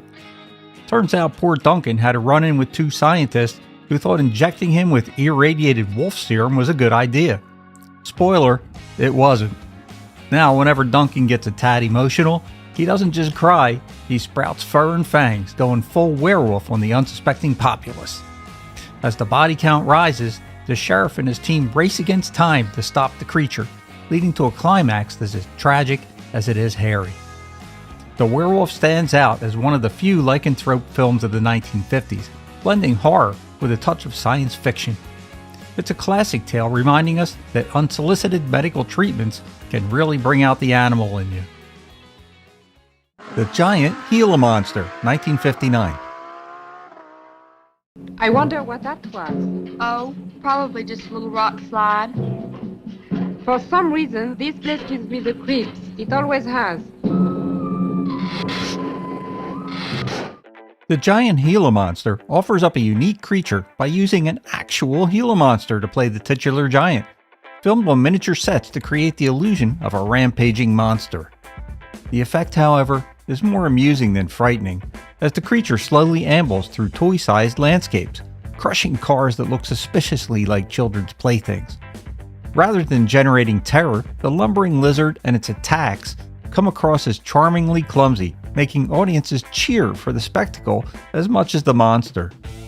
The film weaves in a subplot of teenage rebellion, with young hot rodder Chase Winstead balancing life as a mechanic and part-time singer while grappling with the Gila monster threat.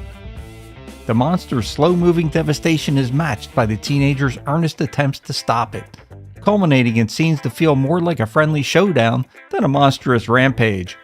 Budget constraints held back the giant Gila monster from delivering realistic thrills, but the film's creativity in handling its limitations has definitely cemented it as a cult favorite. It's an unforgettable piece of camp cinema. Hot Rod Girl, 1956. You look nervous. Stick around, Talbot.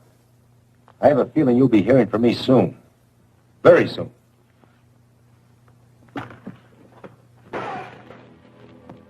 In the 1956 film Hot Rod Girl, we dive into the world of rebellious teens and their need for speed.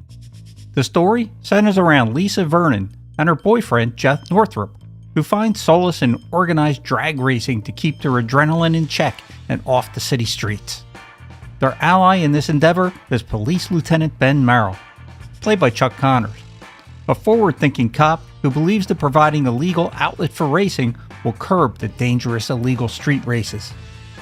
Tragedy strikes when Jeff's younger brother Steve is goaded into an unsanctioned street race and meets a fatal end.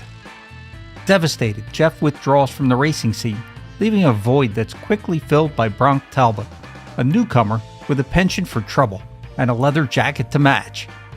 Bronk's reckless antics and disdain for the established order reignite tensions, leading to dangerous confrontations and testing the resolve of the community.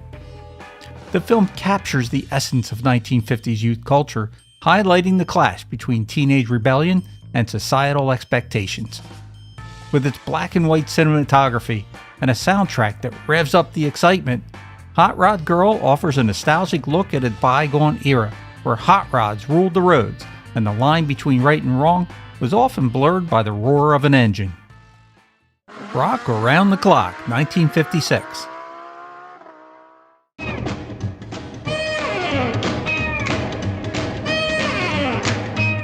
In 1956, Rock Around the Clock hit theaters like a jolt of electricity, capturing a moment in time when rock and roll was more than just music, it was a cultural movement.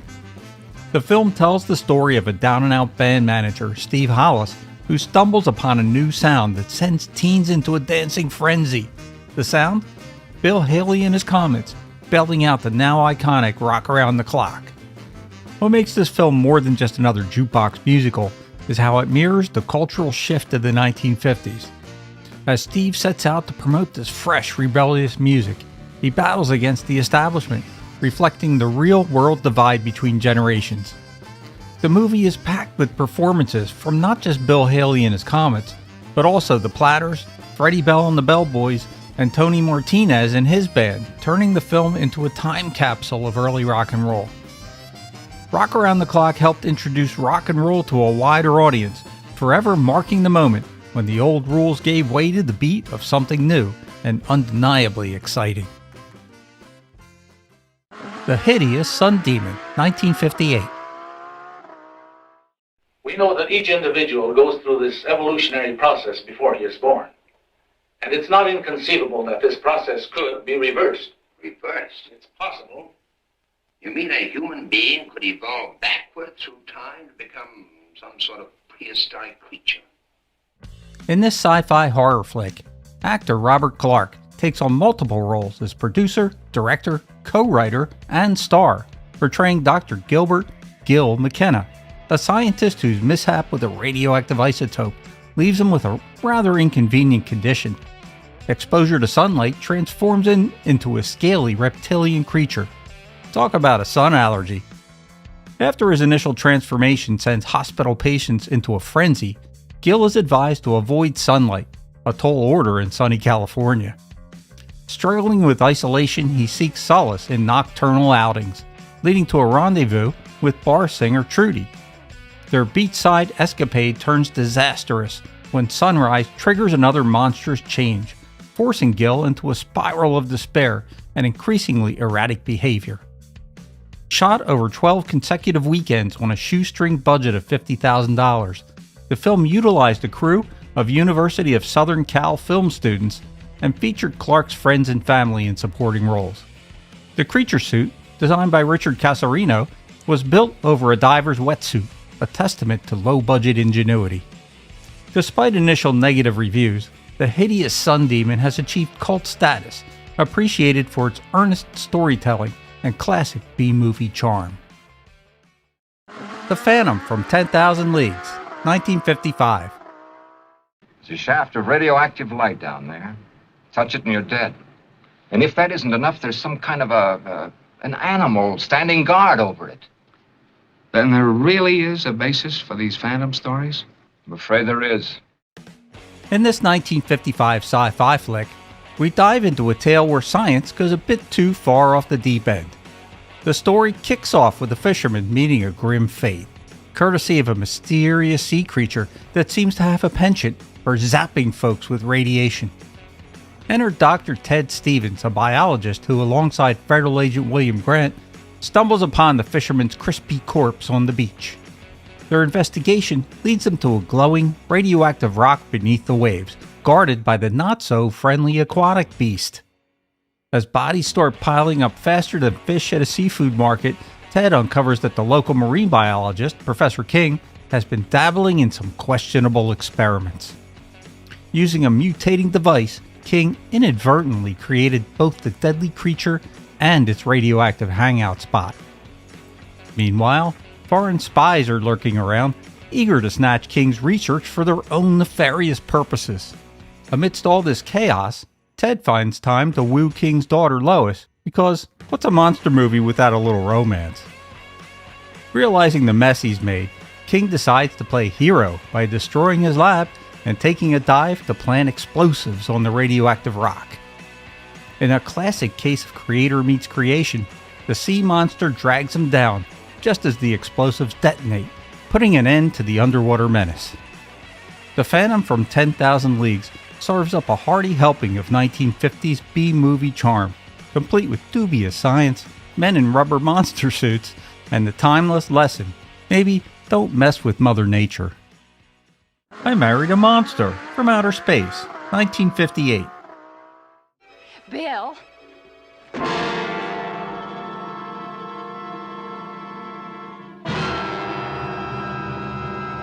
This one is truly a quirky blend of sci-fi suspense and marital mystery. When Marge Farrell marries her charming fiancé Bill, she's excited about the life they'll build together. But soon after the wedding, she starts to notice something strange. Bill, once warm and thoughtful, is now acting like a different person, cold and distant, with a glazed-over look that no amount of small talk can break. Now, any couple might struggle after the honeymoon ends, but Marge suspects it's more than just marital growing pains. As she digs deeper, Marge finds out her husband, along with other men in town, have been replaced by aliens who are desperate to save their own race. These extraterrestrials take over human bodies, hoping to restart their species, but at the expense of real human connections. Marge's small-town life suddenly becomes a battlefield for humanity as she fights for her husband's true identity. The film has that 50s charm, complete with shadowy special effects and a dose of humor about the weirdness of marriage.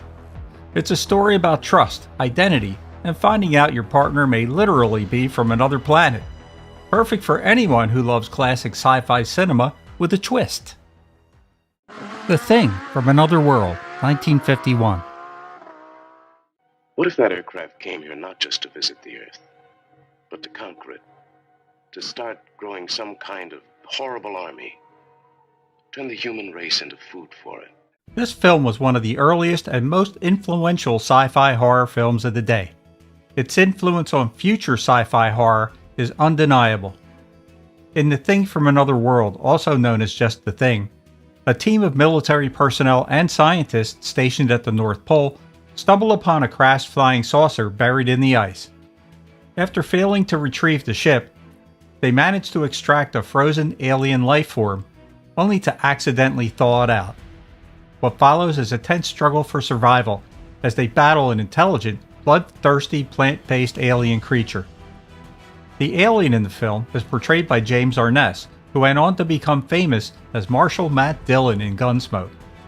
At 6 foot 7 inches tall, Arness had the perfect height to embody the terrifying, imposing creature. Interestingly, Arness hated this role and rarely spoke of it later in his career. This film might seem tame by today's horror standards, but it's truly a landmark in both sci-fi and horror cinema, beloved for its smart dialogue, ensemble cast, and slow-building suspense. It went on to inspire a 1982 remake by John Carpenter, which is a classic film in its own right. Entertaining and tense, watch the original as a nod to classic sci-fi horror cinema, and get ready for a damn good time. The Beast from 20,000 Fathoms, 1953. That's the closest. I think that is it. Lee, I think that's the one I saw. This sci-fi classic kick-started the giant monster movie craze of the 1950s. Directed by Eugene Laurie, the film tells the story of a prehistoric creature, the Rhedosaurus, accidentally awakened by atomic bomb tests in the Arctic. Let's be honest, nothing says oops quite like unleashing a massive, rampaging dinosaur on the world. The Rhedosaurus wastes no time wreaking havoc, starting with an Arctic outpost and working its way down the North American coast. By the time it reaches New York City, this beast is the talk of the town, though not in a good way. Scientists and the military team up to stop the creature, which turns out to be much harder than it sounds, especially when the beast's blood is discovered to be highly toxic. The action-packed finale takes place in Coney Island, where the Rhedosaurus takes on its greatest foe, a roller coaster. The film's true star, though, just like in 20 Million Miles to Earth, is Ray Harryhausen's stop-motion animation. His work brings the Rhedosaurus to life with incredible detail, setting a standard for monster movies to come. You're watching Rerun Zone Retro Theater Live.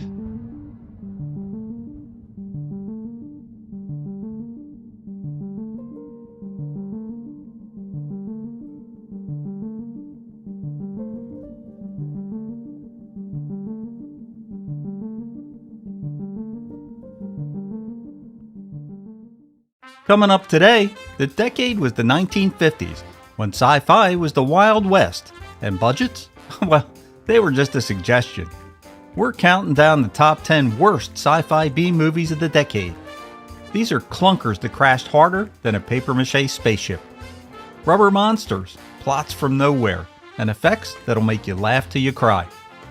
Oh man, digging through these flops was like finding a stack of warped 3D glasses in my attic.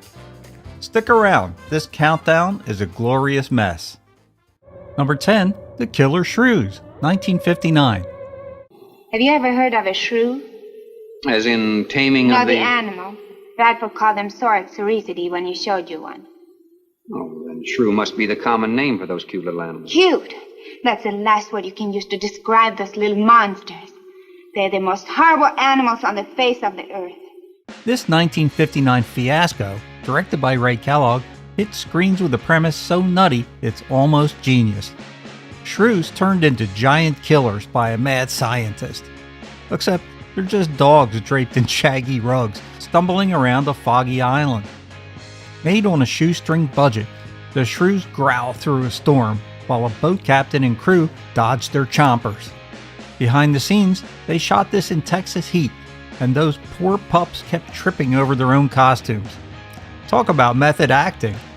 It's so laughably bad it's become a cult oddity, popping up in late-night marathons. Kids back then probably hid from these mutts, but today it's pure comedy gold. It's a howling good time.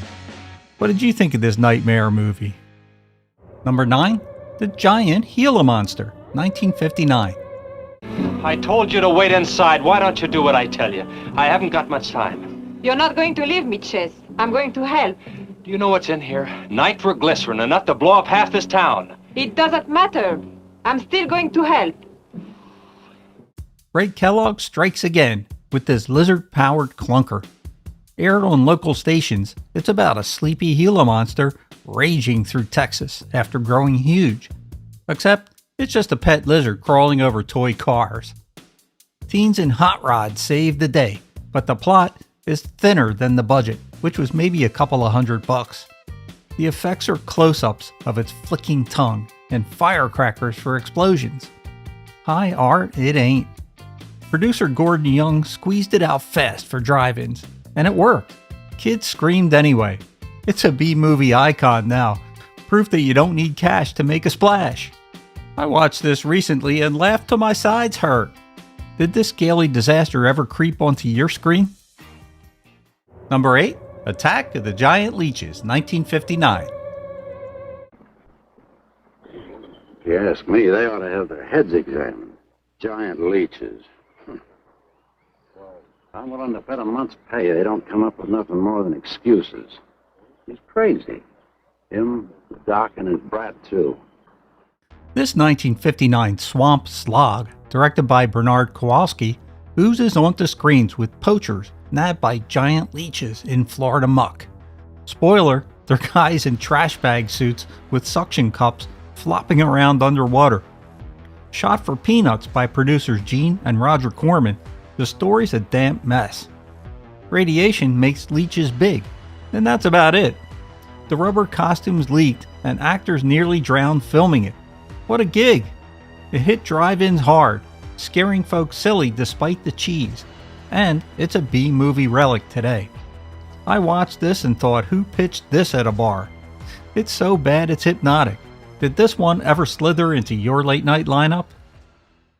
Number 7, Bride of the Monster, 1955. Already he tires of our humble hospitality. I said, let me out of here. At the moment, I'm afraid it is impossible. Who are you? Vornov. Dr. Eric Vornov. The name will mean little to you. At number 7, it's Bride of the Monster. Ed Wood's 1955 mess stars Bela Lugosi as Dr. Vornov, a mad scientist crafting atomic supermen with a stolen rubber octopus. The budget was a whisper, maybe $70,000, and that octopus barely moved. Lugosi flopped it around in a lake himself. Filmed on a shoestring, it's a chaotic tangle. Vornov zaps folks with a hairdryer ray, dodging a reporter and a cop. Shot in a week, sets wobble and Wood pawned his car to finish. Pure hustle. Critics hated it, but fans adore its weird heart. It hit theaters in '55, barely broke even, and now it's a cult gem, inspiring Tim Burton's Ed Wood. Lugosi's last big role shines through the junk. I caught this once on late night TV and thought, is this art or a glorious madness? It's so bad, it's irresistible. Number 6, It Conquered the World, 1956.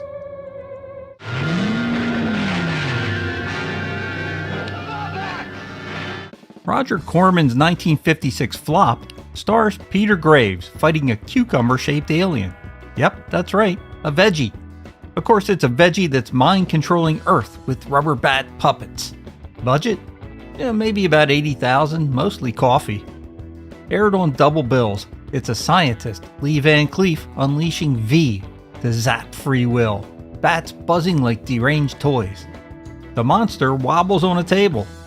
Corman called it a carrot with attitude. Shot in a week, actress Beverly Garland kicked it mid-take, yelling, "Take that!" Critics trashed it, but 50s teens loved the drive-in absurdity. It's a cult laugh now, pure B-movie gall. When I watched it, I thought, a killer salad with minions? Genius! Did you ever see this one? If you did you get all the way through it? Number 5, Robot Monster, 1953. None shall escape me. I shall find a way to rid this Earth planet of humans. No! We human will not give up this Earth of ours. Robot Monster. This isn't just a movie, it's a fever dream where a guy in a gorilla suit with a fishbowl helmet tries to take over the world. Debuting in 1953, this gem was cooked up by director Phil Tucker on a budget that wouldn't buy a decent lunch. The story? Well, such as it is, Ro-Man, our furry alien overlord, zaps humanity with a bubble machine. That's right, bubbles, leaving just one family on Earth alive. Then he falls for the daughter, because who wouldn't? Behind the scenes, they shot this in 4 days, and the special effects are basically a kid's toy ray gun and some soap suds. It's legendarily bad. Critics call it a contender for the worst movie ever, and yet, it's got a cult following that worships its absurdity. What's your take on this movie? Have you seen it? Number 4, King Dinosaur, 1955. My gun's jammed.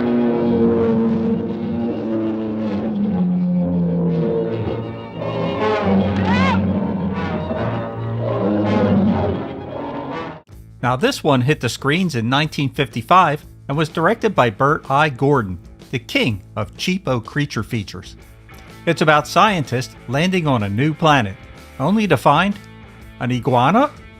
Yup, they zoomed in on a pet store lizard and called it a dinosaur. The plot's a snooze fest.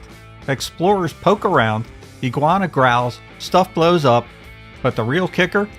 They spent maybe $1,000 on this one, and it shows. The dinosaur battles are just stock footage and a toy T-Rex getting roughed up. It's so bad it's hilarious, kicking off a whole wave of giant critter flicks. Number 3, Mesa of Lost Women, 1953. That's why I jumped at the chance to come here. Work with you. Examine your theories. Oh, let us understand one thing, Doctor. These are not theories. This 1953 disaster, directed by Ron Ormond, is a mad scientist mess starring Jackie Coogan. Yep, Uncle Fester from the Addams Family, now playing Dr. Aranya.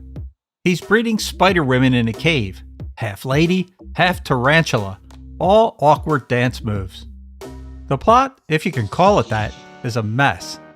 A plane crashes, spider ladies attack, and nobody knows why. They blew their budget on a random flamenco score that drones on forever, while the effects are just close-ups of real spiders. It's a glorious train wreck that baffled audiences and still confuses me. I watched this once and thought, did I just dream that? Any fans of this movie out there? Number 2, Cat Women of the Moon, 1953. 4 of us will be enough. We will get their women under our power, and soon we will rule the whole world. This crazy 1953 flick, helmed by Arthur Hilton, sends astronauts to the moon, where they find a cave full of mind-controlling cat ladies in leotards. The story is bonkers. These feline femmes want to steal the rocket and invade the Earth, all while purring bad dialogue. Shot in 3D with a budget of pocket lint, the sets wobble like cardboard, and the moon is just a quarry with fog. It's peak 1950s sexism meets sci-fi schlock, inspiring a slew of copycats. Settle down with a bucket of popcorn and a good sense of humor. And now number 1, Plan 9 from Outer Space, 1959. Well, let's go down and find out whose grave it is. How? By going down and finding out.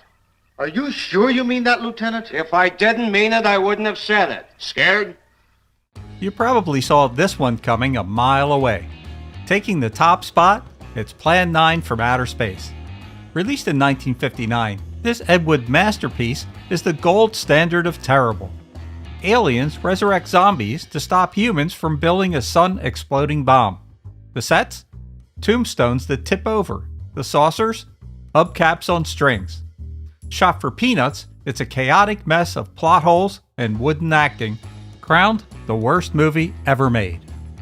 Bela Lugosi is seen in his final role, but he died mid-filming, and he was replaced by a chiropractor who hit his face with the cape. It's a cult icon now, pure unhinged fun. Watch this with some friends and get ready for a good time. You're watching Rerun Zone Retro Theater Live. Here's a question nobody asked, but you're about to get the answer anyway. What do collapsing robot suits, reel-to-reel tape machines, and frog screams have in common? Give up? They accidentally helped build the sound and feel of science fiction as we know it today. Behind the scenes of classic sci-fi, chaos reigned. Casting gambles, sound experiments, and near heat strokes in rubber suits. The weird stuff no one planned? That's what often made the magic. So today, we're skipping the finished product and digging into the strange, the sweaty, and the downright brilliant flukes that pushed the genre forward. This is the top 5 behind-the-scenes sci-fi moments that changed everything. And yeah, it gets weird, but the best parts always do. Number 5. Frogs and birds built the stuff of nightmares. Them, 1954. Let's rewind now to 1954. It was a time when America was terrified of just about everything. The bomb, communists, and giant ants. Enter Them, the original nuclear monster movie, featuring towering radioactive ants that sounded like they were straight out of hell. Except, here's the twist. You know those shrieking sounds that haunted audiences? Not the ants, not even close. The sound designers went full mad scientist, grabbing high-pitched chirps from Pacific tree frogs, mixing in bird warbles, then cranking it through tape machines and layering in howler monkey cries until it sounded like nature itself was having a nervous breakdown. And get this, it wasn't even about realism, it was about psychology. You didn't see the ants right away, but when you heard that warped frog scream, your body knew something was coming. And just like that, the game changed. Suddenly, it wasn't just about what you could show on screen, it was about what you could make people feel with sound alone. That nightmare-inducing otherworldly screech became the unofficial sound of movie monsters for decades. So yeah, one of the most iconic sci-fi horror effects of the 50s wasn't mechanical. It was natural, twisted, tortured, and brilliant. That's how Them helped build the monster movie playbook, from frogs, birds, and a little Cold War fear. Number 4, the ending they tried to bury. Invasion of the Body Snatchers, 1956 and 1978. In a decade obsessed with conformity and cheery optimism, Invaders of the Body Snatchers was a full-on panic attack in black and white. Will you tell these fools I'm not crazy? The original 1956 cut ended like a punch to the gut. Kevin McCarthy in full meltdown, eyes wide, screaming into traffic. They're here already! You're next! And then, nothing. Just dread. No cavalry, no hope, no nice little bow. But the studio freaked out. They didn't want moviegoers leaving the theater looking over their shoulder. So they added a neat, studio-mandated frame, a voiceover intro, and a happy ending. Everything's fine, folks. Nothing to see here. Block all highways, stop all traffic, and call every law enforcement agency in the state. Except there was. And when the original cut was restored years later, that bleak, paranoid finale was hailed as genius. It hit different because it felt real, especially during the Red Scare era, when people actually were afraid that their neighbors might not be who they seemed.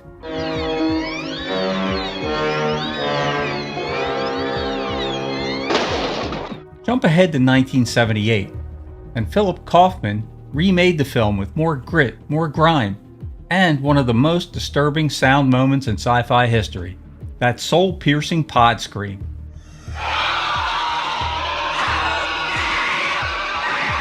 A blend of pig squeals and human terror. It was like the universe itself crying out in existential horror. 2 different decades, 2 different takes. One message: trust no one. And if you hear that scream, it's already too late. Number 3, a score from a kitchen lab. Forbidden Planet, 1956. Sometimes, the biggest shift in an entire genre doesn't come from a studio, it comes from a kitchen. What do I mean? Well, back in 1956, Forbidden Planet was already pushing the boundaries of what science fiction could be.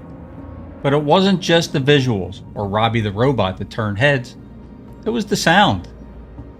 MGM wanted Alien, so they turned to Bibi and Louis Barron, a husband and wife duo with no classical training, no orchestra, and no rule book. What they did have was a living room full of wires, tape recorders, and homemade circuitry that looked like something out of Frankenstein's garage sale. Instead of writing music, they built it. Literally. They created electronic circuits, then overloaded them until they screamed, fizzled, or died.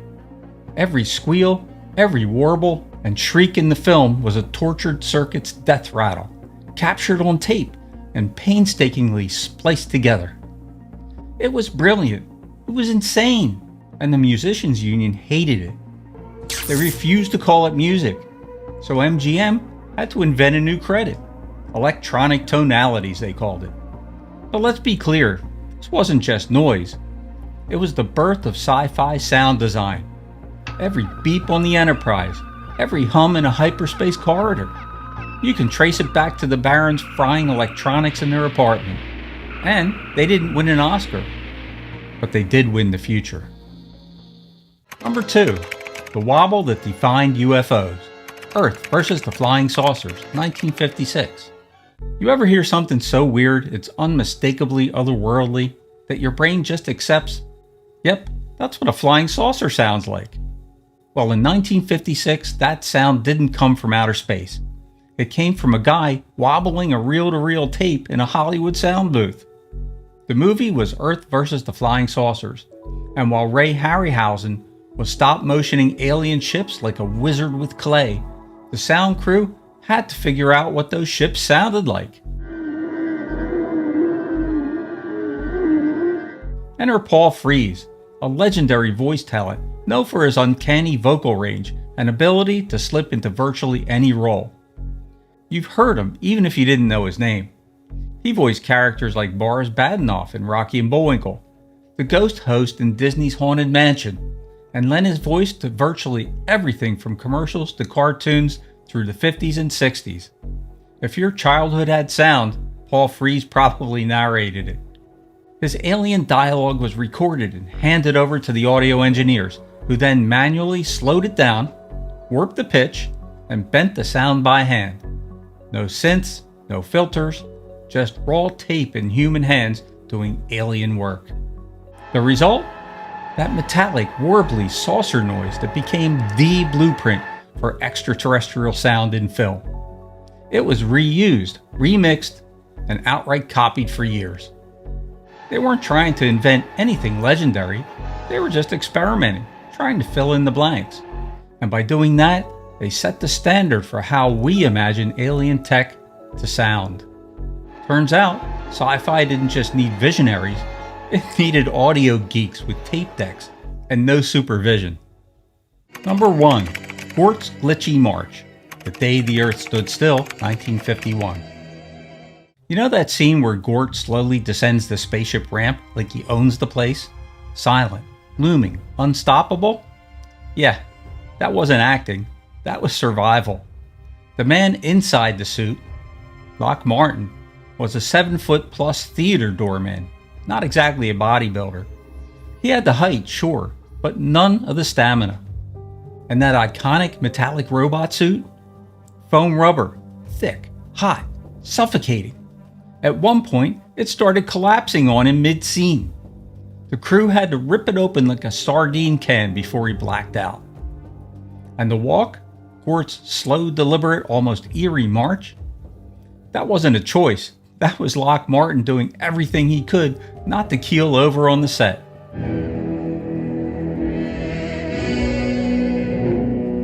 But here's where it gets wild. That unsteady alien gait made Gort work. It gave the character a cold mechanical elegance that no actor or animator could have faked. It felt off, otherworldly, perfect. Sometimes the most iconic moments in sci-fi history don't come from brilliant design or special effects. They come from a guy trying not to pass out in a rubber suit. And just like that, Gort became one of the greats. Not because the plan worked, but because it nearly didn't. So yeah, 5 behind-the-scenes flukes that changed the sci-fi game forever. Some were brilliant, some were desperate, and a few were just plain weird. But in the end, They helped shape the sound, style, and soul of a genre that we still can't get enough of. Black Tube, Barada, Nikto. You're watching Rerun Zone Retro Theater Live. It's retro sci-fi movie time again, folks, with a look back at some of the better movies of the time that weren't the blockbusters you've already seen. There are no forbidden planets or Day the Earth Stood Stills here, but there are plenty of great films that have gotten buried in the past that still deserve some love, and are definitely worth passing your time on a lazy Saturday afternoon. So settle in as we count down 10 forgotten sci-fi movies of the past that you've probably never heard of on this episode of Rerun Zone. Number 10, The Invisible Boy, 1957. Robot, the new basic directive is in full operation. Yes, Master. Robbie the Robot is back, but this time he's not cruising through the stars. He's hanging out with a kid genius. Sound familiar? Yep, it's a precursor to HAL 9000 and Skynet, years before those villains hit the screen. The film dives into themes like autonomy, free will, and the dangers of handing too much power to machines, all wrapped in a surprisingly emotional story about a boy trying to find a connection. Sure, the acting is stiff and the budget is limited, but the story sneaks up on you. This isn't just about a kid in his robot movie. It's a quiet warning about the rise of machine intelligence, something we should think about today. And it came out in 1957. If you've only ever seen Robbie in Forbidden Planet, you owe it to yourself to check out this forgotten second act. Number 9, The Monster That Challenged the World, 1957. Someone is bound to spot one of those creatures soon. When they do, we close all the locks and hold it until we get there. After that, we'll follow it back to the pool. Well, sounds like an effective plan. Don't let the sensational title fool you.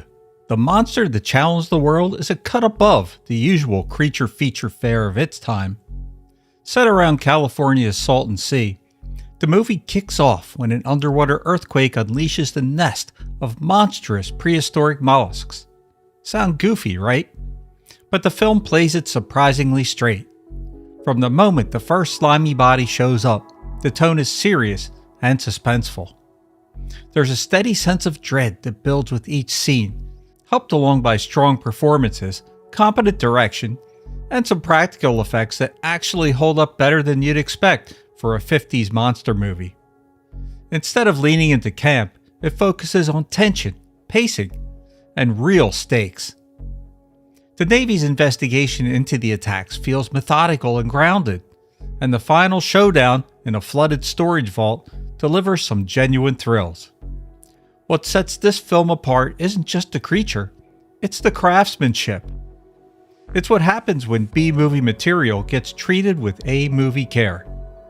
If you're a fan of movies like Them or Tarantula, but want something just a little more grounded and eerie, this one's a hidden gem worth discovering. Number 8, The 27th Day, 1957. People of Earth, permit me to explain your presence here. Each of you is hearing my words in his or her native tongue.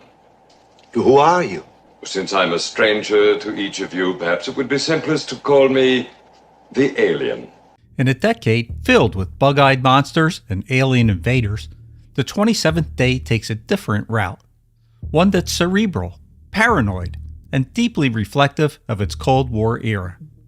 The premise is elegantly simple. An alien race, fearing Earth's growing aggression, selects 5 random people from around the globe and gives each of them a capsule. Each capsule has the power to destroy all human life on the planet. The twist?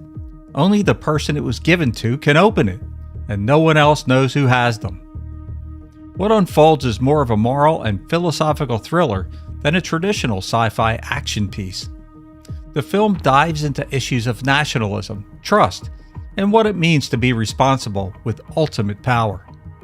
It's the kind of story Rod Serling would have loved, and probably did.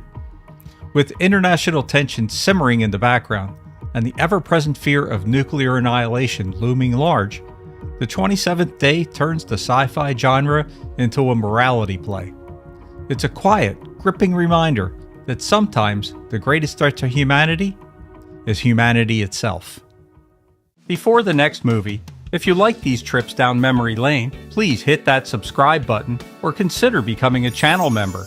It keeps this passion project going strong and means the world to me. Thanks. And now, back to the show. Number 7. Gog, 1954. David, the atomic pile! Magog must be down there! If he pulls out the safety rods, it'll explode! Gog doesn't get the same recognition as the sci-fi giants from the 50s, but it at least deserves a seat at the table. It's set inside a futuristic underground research facility and centers on a series of mysterious deaths that might be the result of sabotage, or maybe something more mechanical. Enter Gog and Magog, twin robots that may or may not be acting under their own volition. The investigation is led by an sci-fi crime procedural. It's surprisingly detailed in its depiction of early computer technology, robotics, and atomic research.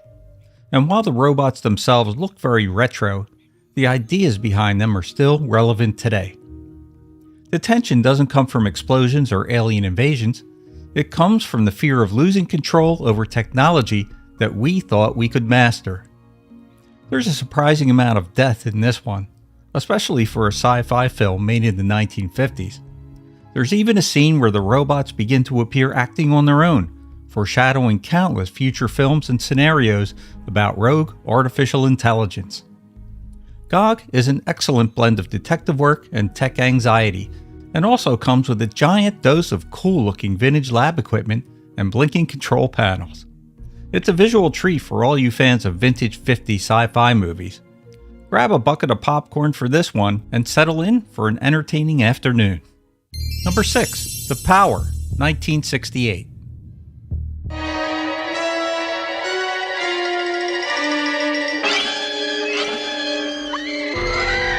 This movie is a stylish, suspenseful gem that slipped through the cracks. The Power is one of those films that feels like it should be more famous. Directed by Byron Haskin and produced by sci-fi legend George Pal, who also produced The Time Machine and War of the Worlds, the film tells the story of a team of scientists researching human endurance, until they discover one of their own has evolved psychic abilities far beyond anyone else. Soon, people start dying in strange and unexplained ways, and paranoia sets in. George Hamilton, in a surprisingly effective dramatic role, plays the lead who begins to question reality as he investigates the deaths. There's a Hitchcockian vibe here with escalating tension, trippy visuals, and a memorable score by Miklos Rosa. What makes The Power stand out is its blend of science, psychology, and suspense. It's not your typical effects-driven sci-fi. Instead, it leans into the thriller genre while still wrestling with big questions about evolution, consciousness, and the limits of human potential. If you liked Scanners or Firestarter, you'll see the seeds of those films planted right here. Number 5. The Space Children, 1958. We have to go now. Already? Yes, it's time. The other children have already started. Come on. Not your typical alien encounter movie, The Space Children is a moody, thoughtful little film that plays out like a morality tale instead of a space-age spectacle. Set near a military installation, the story follows a group of children who begin to behave strangely after encountering a glowing alien intelligence hidden in a nearby cave. The alien doesn't speak, at least not in words. Instead, it communicates telepathically, guiding the children to sabotage a top-secret military project designed to launch nuclear weapons into orbit. What makes this film fascinating is its inversion of the usual trope. The adults are the threat, and the kids, with their innocence and openness to the unknown, are humanity's last hope. There's barely a spaceship in sight, but the message is loud and clear. Unchecked military ambition could destroy us all, and maybe the next generation should be calling the shots. It's quiet, eerie, and deeply reflective of post-war anxiety. Think of it as Village of the Damned without the horror. A plea for peace, told through the wide eyes of children. Number 4. The Twonky, 1953.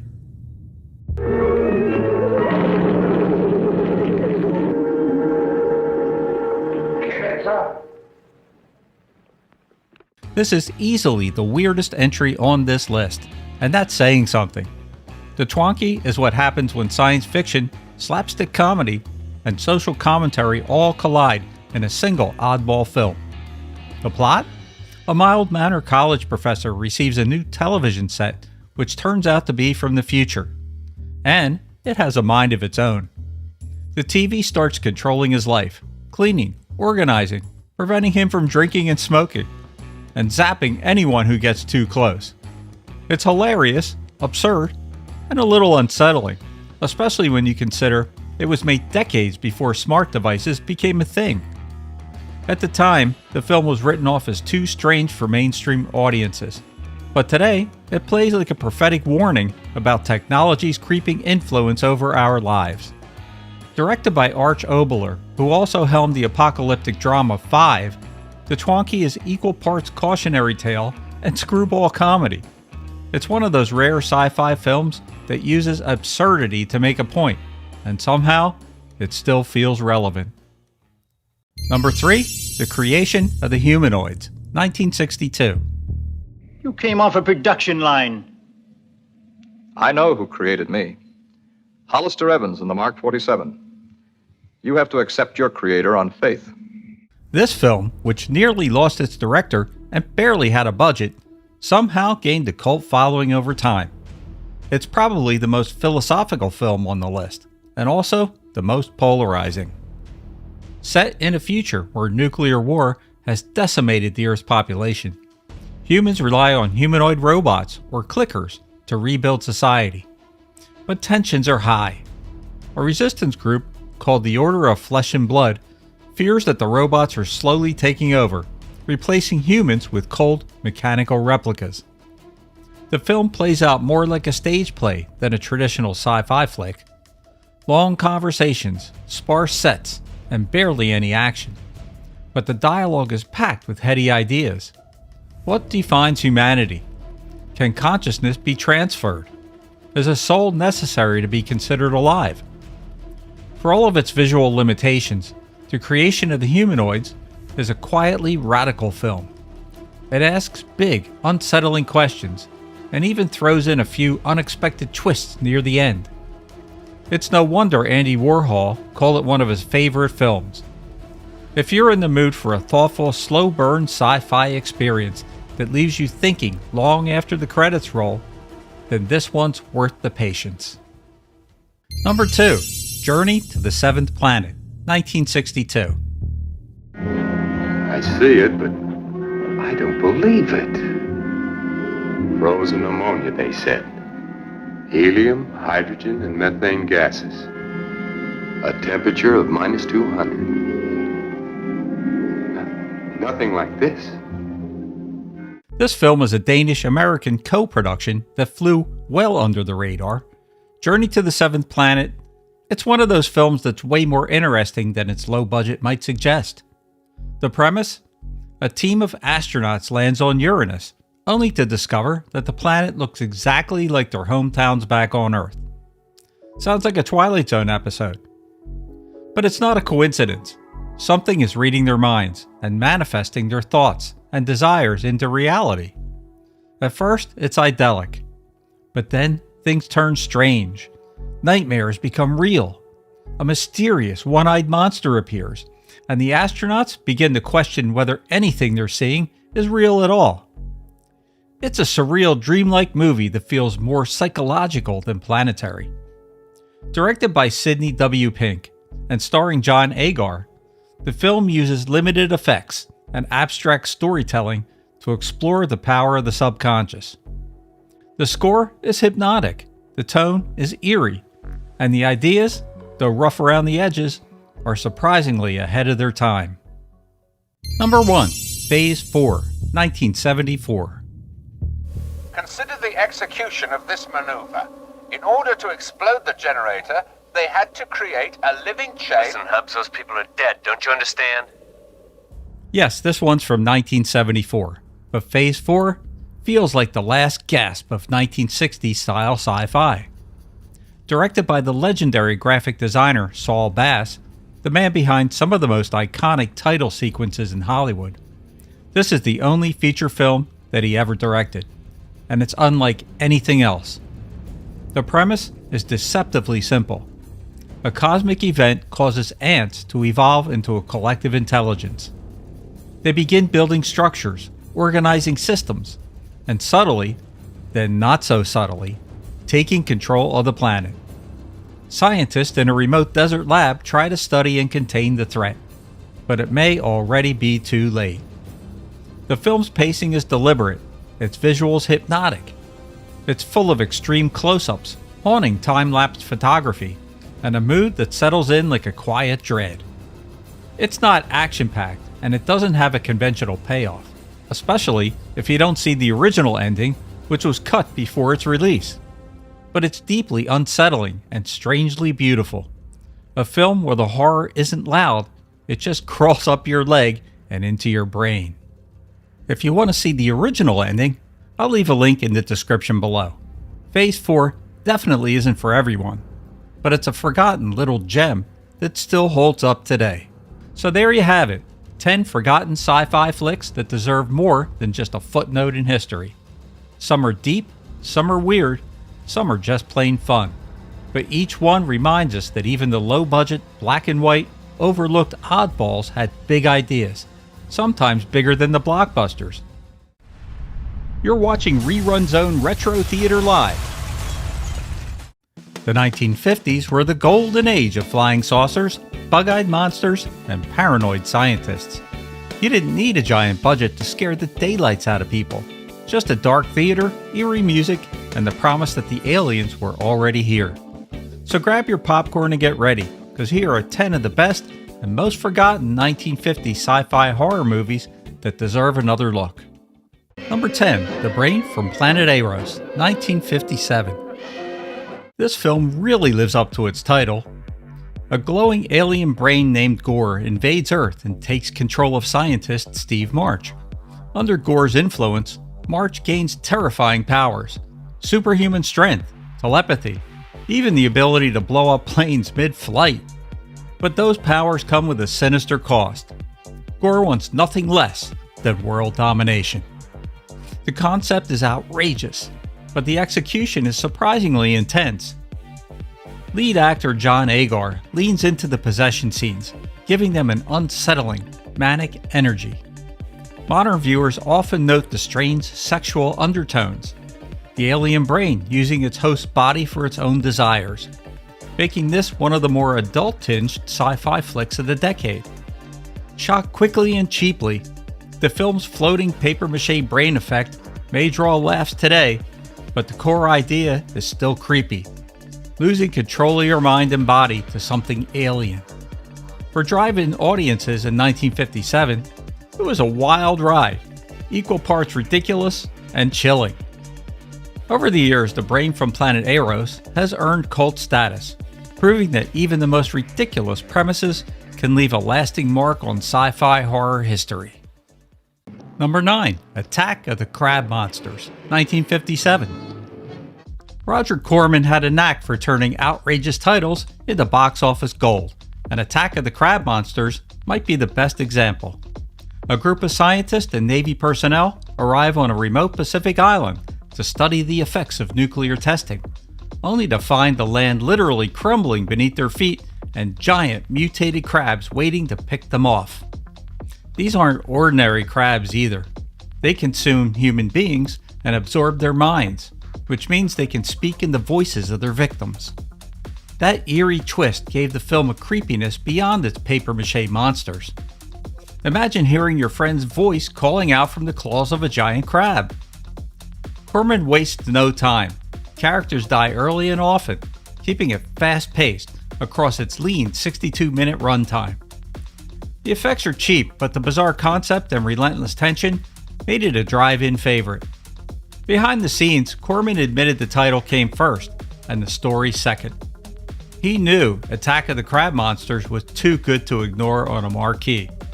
The gamble worked, and the film became one of his most profitable features and a prime slice of 1950s sci-fi pulp.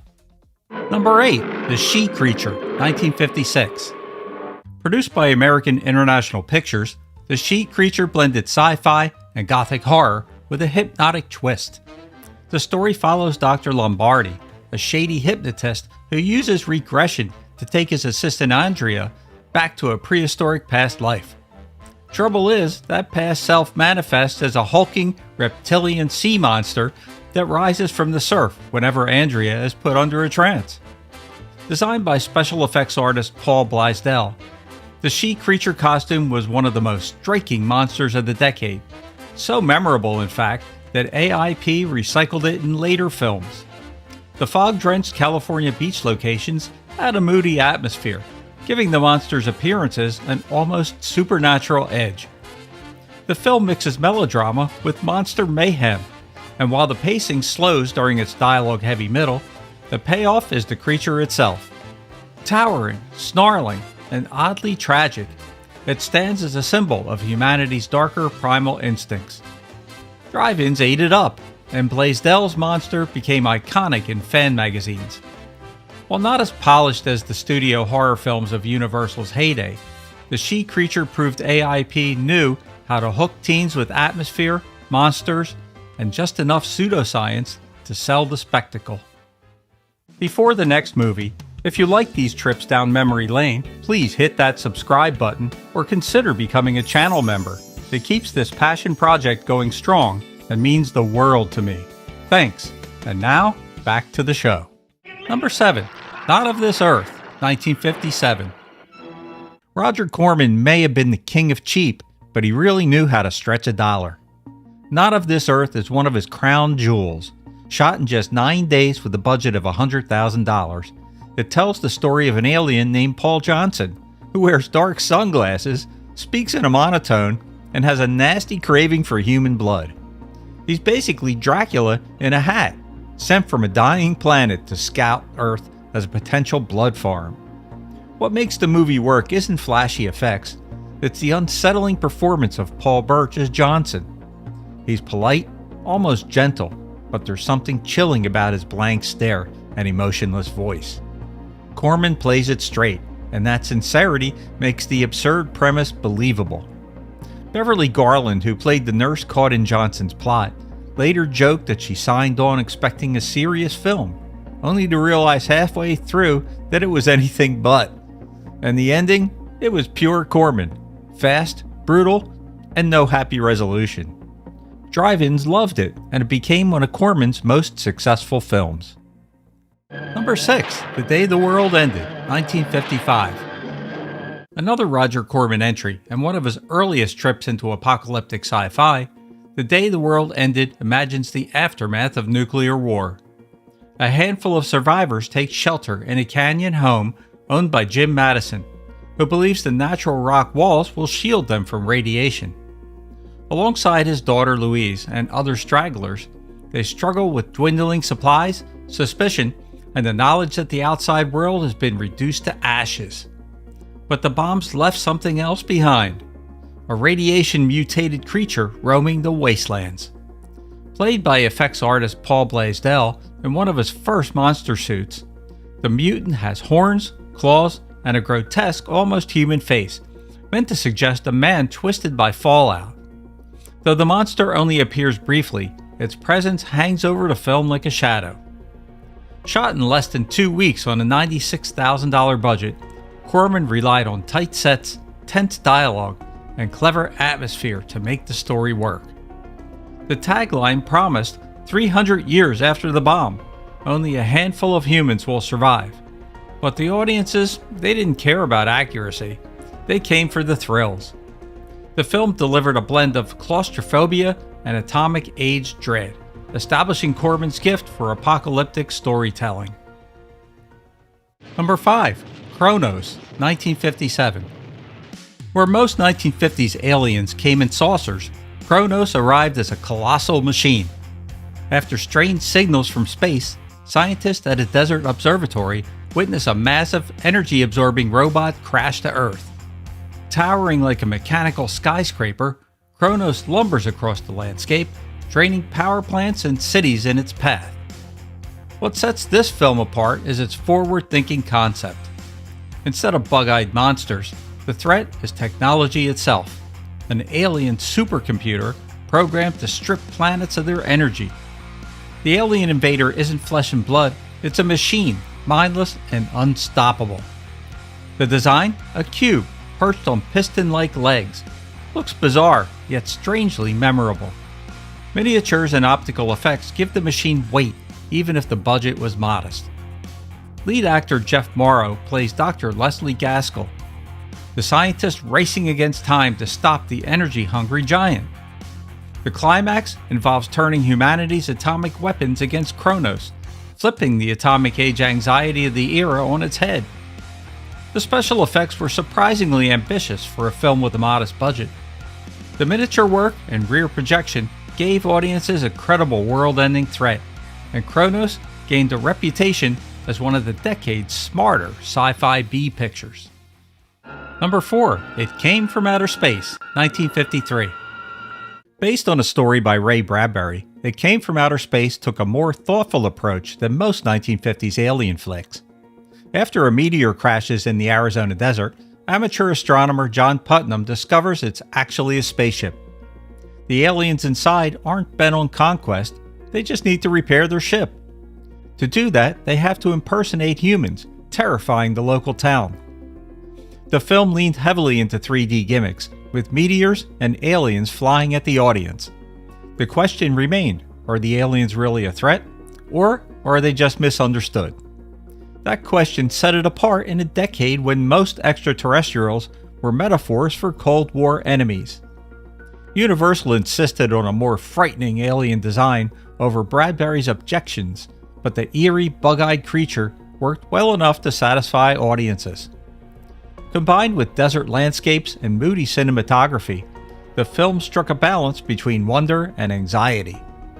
Released at the height of UFO mania, it was both a box office success and a rare sci-fi film with a touch of compassion.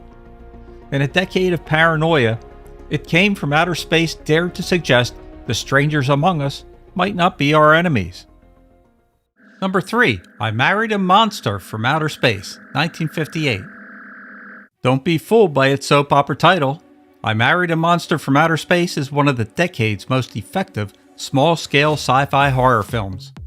Newlywed Marge Bradley begins to suspect her husband Bill is not himself.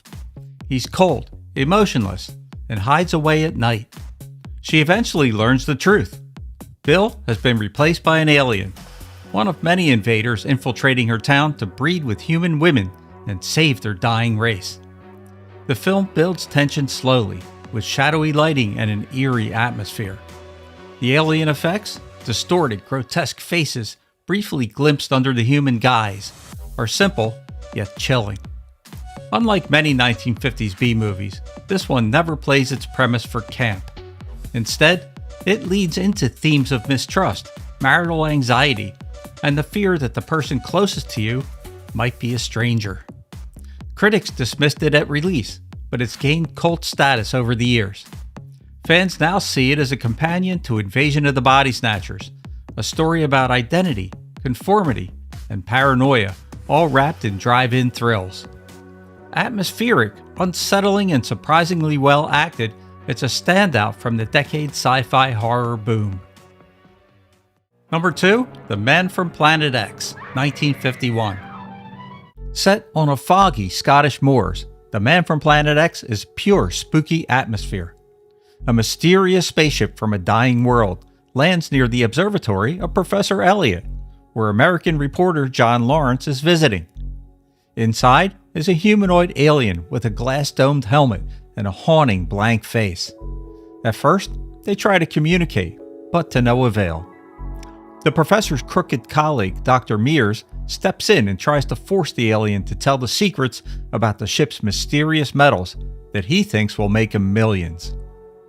In one of the film's darker moments, Mears shuts off the creature's breathing apparatus and leaves it for dead. But the alien survives, and he begins to abduct villagers, including the professor's daughter. It's soon revealed that the visitor's real mission is an invasion from its dying world. The film went into production in December of 1950 in Culver City, California, and wrapped in just 6 days. To save money, the director used the leftover sets from the 1948 film Joan of Arc, covering them in artificial fog to create the eerie atmosphere. That combination gave The Man from Planet X its dreamlike quality. Watch this one at night, and that blank alien face will haunt your dreams. Number 1. Invasion of the Body Snatchers, 1956. Few films have captured 1950s paranoia like Invasion of the Body Snatchers. In a small California town, Dr. Miles Bennell discovers people are being replaced by emotionless duplicates grown from seed pods. At first, he doubts the wild claims of his patients, but he soon witnesses the chilling transformation firsthand. What makes this film so unsettling is its simplicity. No ray guns or monsters, just neighbors, friends, and loved ones who suddenly aren't themselves anymore. McCarthy's desperate energy sells the horror, culminating in his desperate roadside warning.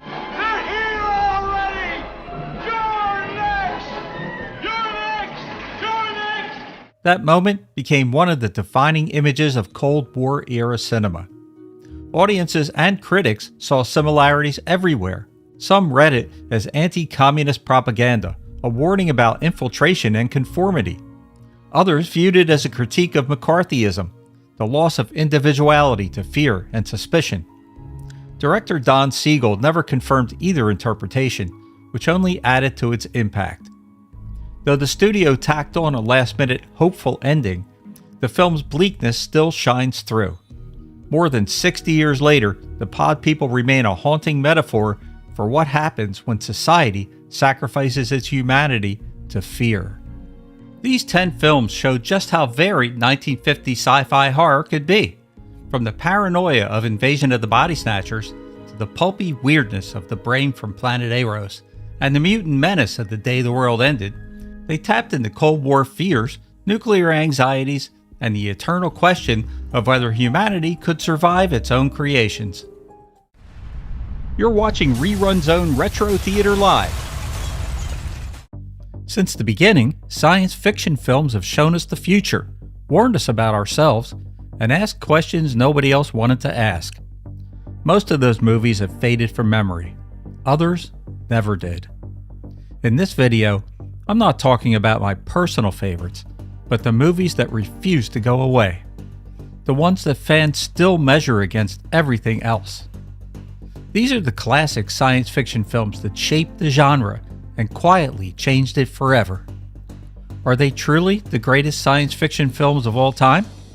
Let's get into it. Number 10. Them, 1954. In the New Mexico desert, State Trooper Ben Peterson discovers a traumatized little girl, the sole survivor of an attack that left her family's trailer destroyed. This blood must be 10-12 hours old. A second incident at a nearby general store reveals no motive like robbery, only a strange sound in the air. FBI agent Robert Graham joins the investigation, along with myrmecologist Dr. Harold Medford and his daughter Pat. When the scent of formic acid triggers the girl into screaming, their fears are confirmed. Atomic testing near Alamogordo, New Mexico, has created giant carnivorous ants. A massive nest is discovered and destroyed, but 2 winged queens escape, raising the terrifying possibility that humanity could be overrun within a year. And there shall be destruction and darkness come upon creation, and the beast shall reign over the earth. Clues ranging from downed aircraft to a sugar trail lead authorities to Los Angeles, where troops seal off storm drains in a desperate race to rescue 2 missing boys. Them is often dismissed as a simple monster movie, but it's far more than that.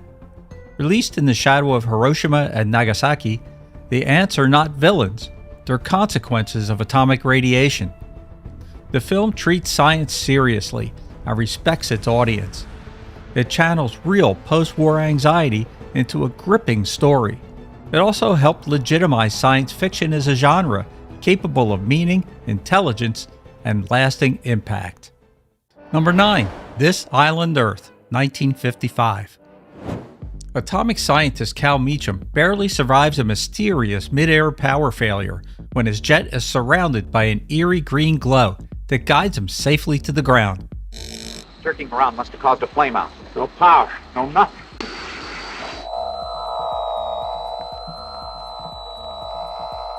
Soon after that, he begins to receive advanced components made of unknown materials, along with instructions to build a strange device called an interocitor, technology far beyond anything on Earth. When activated, the machine reveals Exeter, a white-haired stranger who claims Cal has passed a secret test, then instantly destroys the device to erase all evidence. Please step back or you may be harmed.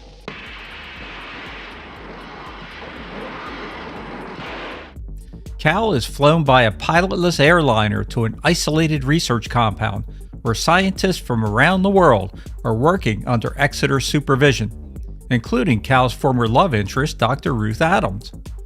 When their attempts to leave are blocked and an escape effort ends in deadly force, the truth finally comes out. I won't ask you to condone what we've done. All I ask is that when you understand the plight of my people, you try to have more sympathy for our deeds. Exeter is an alien from the doomed planet Metaluna, recruiting human minds to save his world from destruction. This Island Earth stands as one of the greatest science fiction films of all time.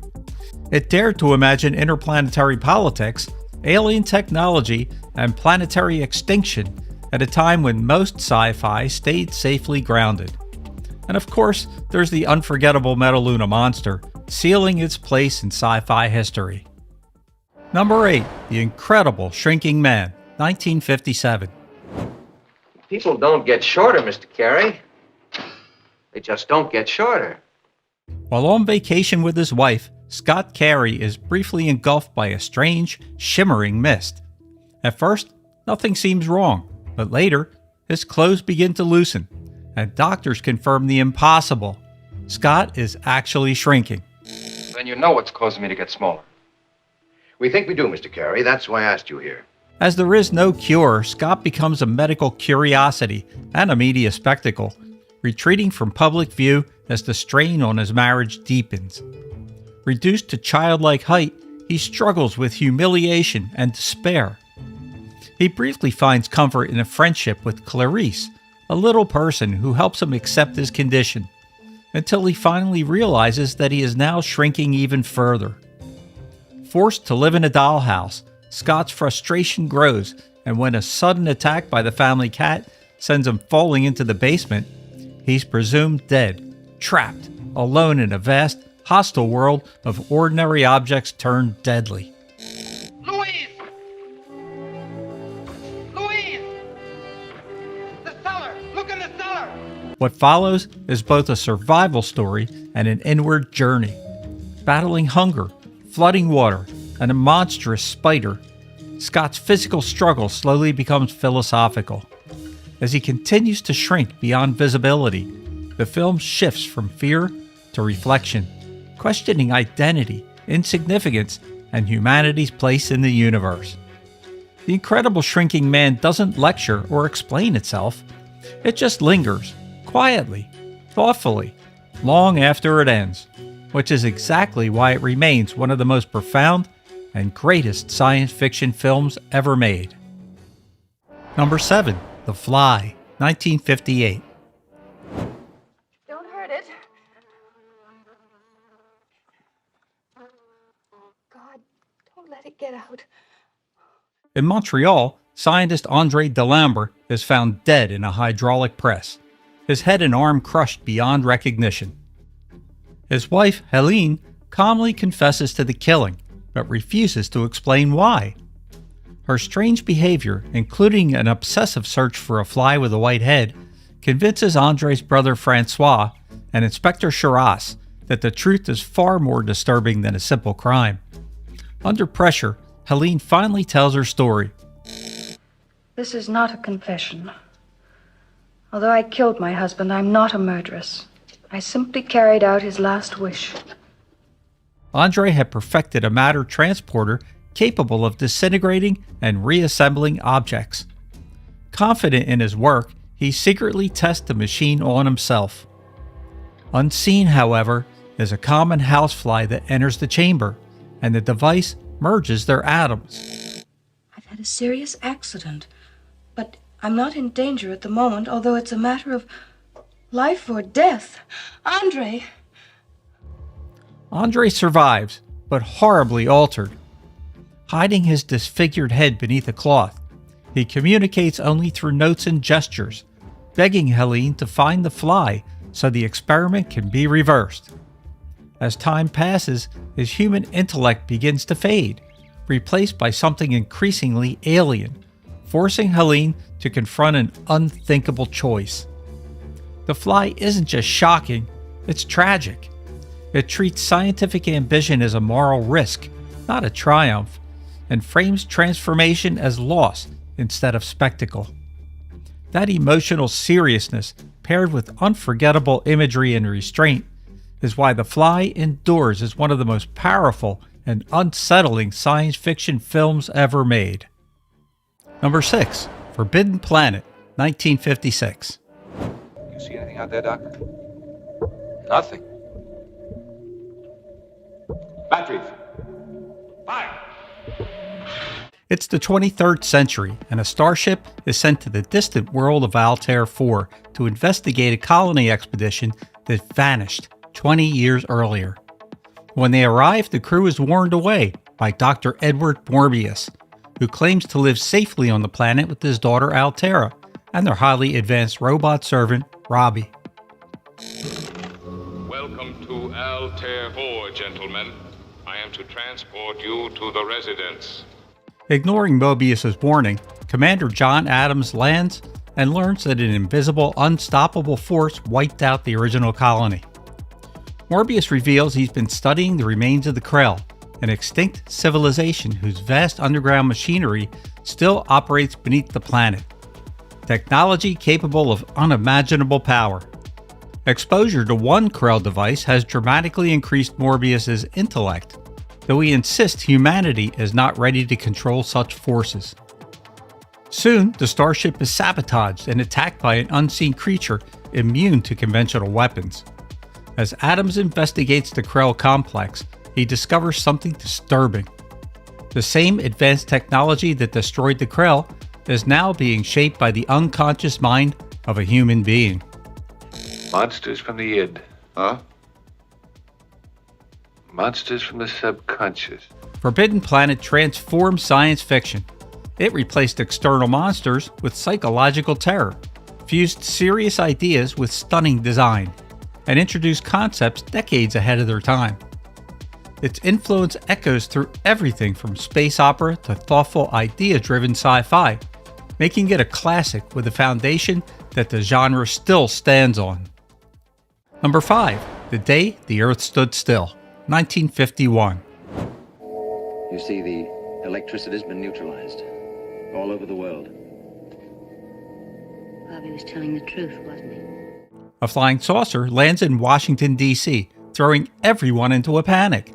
As soldiers surround the craft, a humanoid alien steps forward, announcing he comes in peace and with goodwill.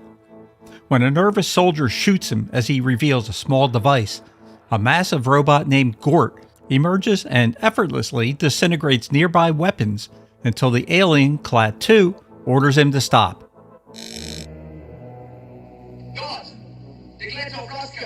Taken to Walter Reed Hospital, Klaatu insists his message concerns the entire planet and must be delivered to all world leaders at once. When politics make that impossible, he escapes custody and quietly blends into American life.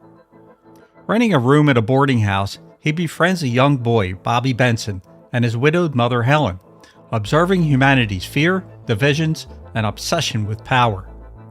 Seeking someone who might really listen, Klaatu turns to scientist Professor Barnhart. To prove the seriousness of his warning, he triggers a stunning demonstration. For 30 minutes, nearly all electrical power on Earth comes to a halt. I've wouldn't want you to harm anybody or destroy anything. Why don't you leave it to me? I'll think of something. As the military closes in, Klaatu gives Helen a phrase capable of stopping Gort if he is killed. That phrase, Klaatu, Barada, Nikto, has become legendary among sci-fi fans. Klaatu's message is clear. Humanity must abandon aggression and nuclear ambition or face consequences from a greater interplanetary power. What makes The Day the Earth Stood Still one of the greatest science fiction films of all time is that it questions whether humanity is mature enough to survive. And more than 70 years later, that question still hasn't been answered. Number 4, Invasion of the Body Snatchers, 1956. He's a blank. Waiting for the final finished face to be stamped onto it. But whose face? In a quiet California town, Dr. Miles Bennell returns from a trip to find patients claiming that close friends and family members are no longer truly themselves. They might look the same and sound the same, but something is missing. Miles thinks it's a form of mass hysteria. That belief collapses when friends discover a half-formed human body in their home, featureless at first, but slowly developing into an exact duplicate of one of them. Miles soon finds another replica forming in Becky's basement and uncovers a horrifying truth. Alien seed pods are replacing people while they sleep, creating emotionless copies that retain memories but lack humanity.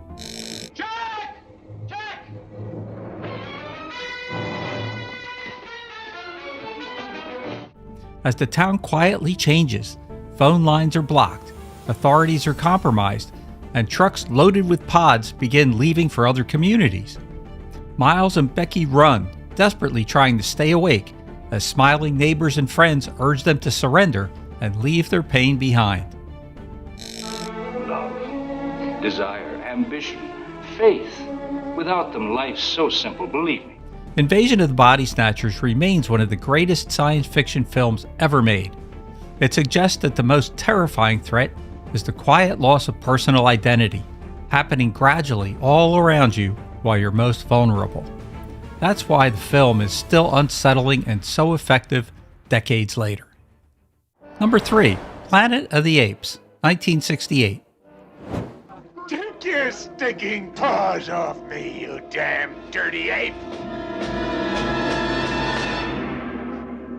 Astronaut George Taylor awakens from hibernation to find that his spacecraft crash-landed on a strange, seemingly desolate world far in the future.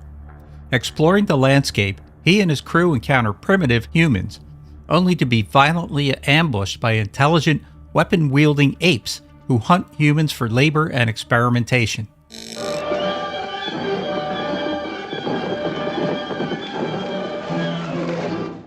Wounded and captured, Taylor is taken to Ape City, where an ape society exists, with a rigid hierarchy structure. Cared for by compassionate chimpanzees Zira and Cornelius, Taylor shocks them when they discover that this human animal can actually think, reason, and write. Their superior, the powerful Dr. Zaius, sees Taylor as a dangerous threat to ape history and belief, and tries to silence him. As Taylor forms a bond with a mutant human woman named Nova, he's put on trial as an impossibility that must be explained away. It is scientific heresy that is being tried here. Well put, Dr. Zayas.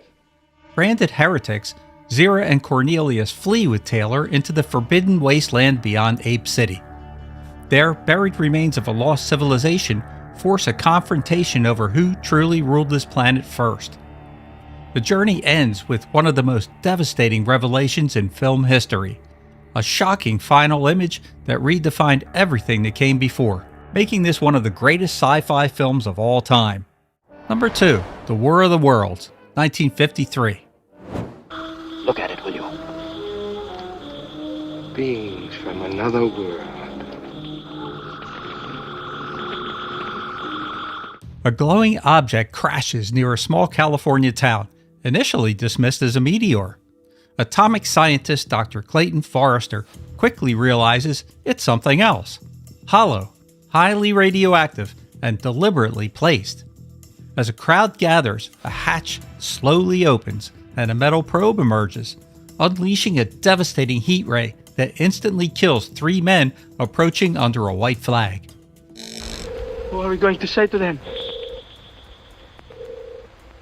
Welcome to California. Come on. Soon, similar cylinders fall around the world, and the U.S. military surrounds the crash site, only to be helpless as massive Martian war machines rise from the ground, protected by invisible force fields. Attempts at peaceful contact fail, and tanks, artillery, and jet fighters are effortlessly destroyed. Humanity's most advanced weapons prove useless. Forester and college instructor Sylvia Van Buren flee the destruction, surviving a plane crash and taking refuge in an isolated farmhouse where they witness the Martians up close, advanced, ruthless, yet biologically fragile.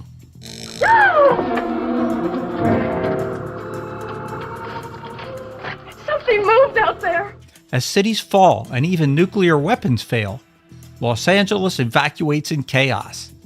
Separated in the exodus, Forrester searches the ruins, believing Sylvia has sought refuge in a church as the machines close in.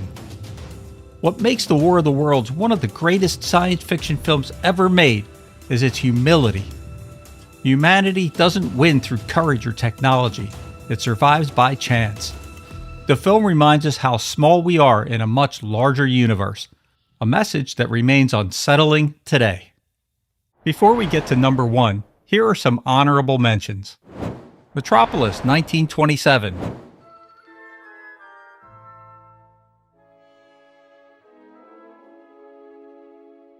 Things to Come, 1936.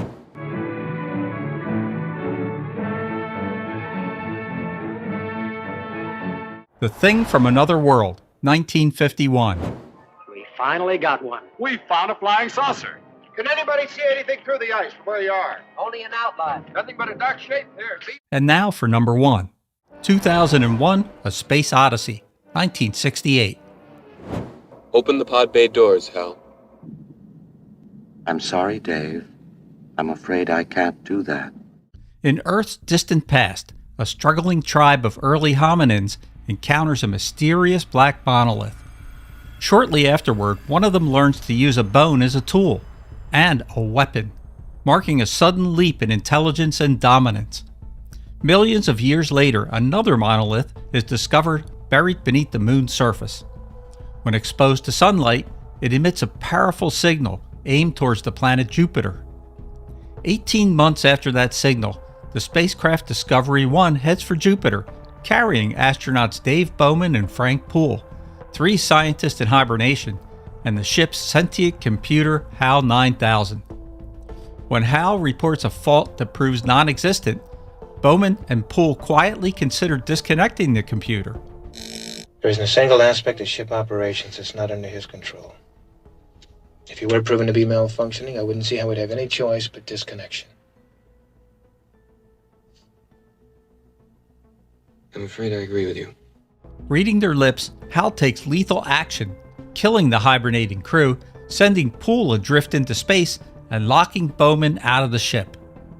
Bowman survives a harrowing emergency re-entry and shuts Hal down, reducing the once calm machine to a frightened, childlike voice. Only then does Bowman learn the mission's true purpose, to follow the monolith's signal to Jupiter. There he encounters a vastly larger monolith and is pulled through an otherworldly journey that ends with a transformation suggesting the next stage of human evolution. 2001: A Space Odyssey doesn't explain itself or offer any comfort. It expands science fiction into something philosophical, abstract, and unsettling. The effects were truly groundbreaking in a time without CGI. Love it or not, it permanently changed what the genre could be, and everything that followed had to respond to it. That's why it stands out as the #1 greatest sci-fi film of all time. What's really interesting about these films isn't the order or which one's better than the other one. It's that we're still talking about them at all.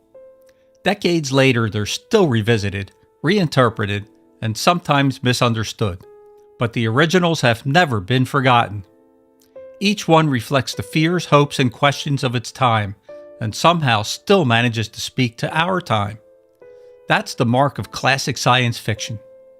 These films weren't perfect, but they survived the test of time.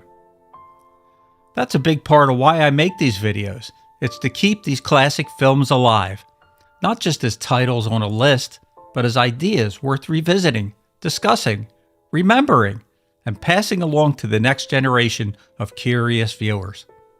All I ask is not to let these films die, because once we stop talking about them, that's when they disappear forever.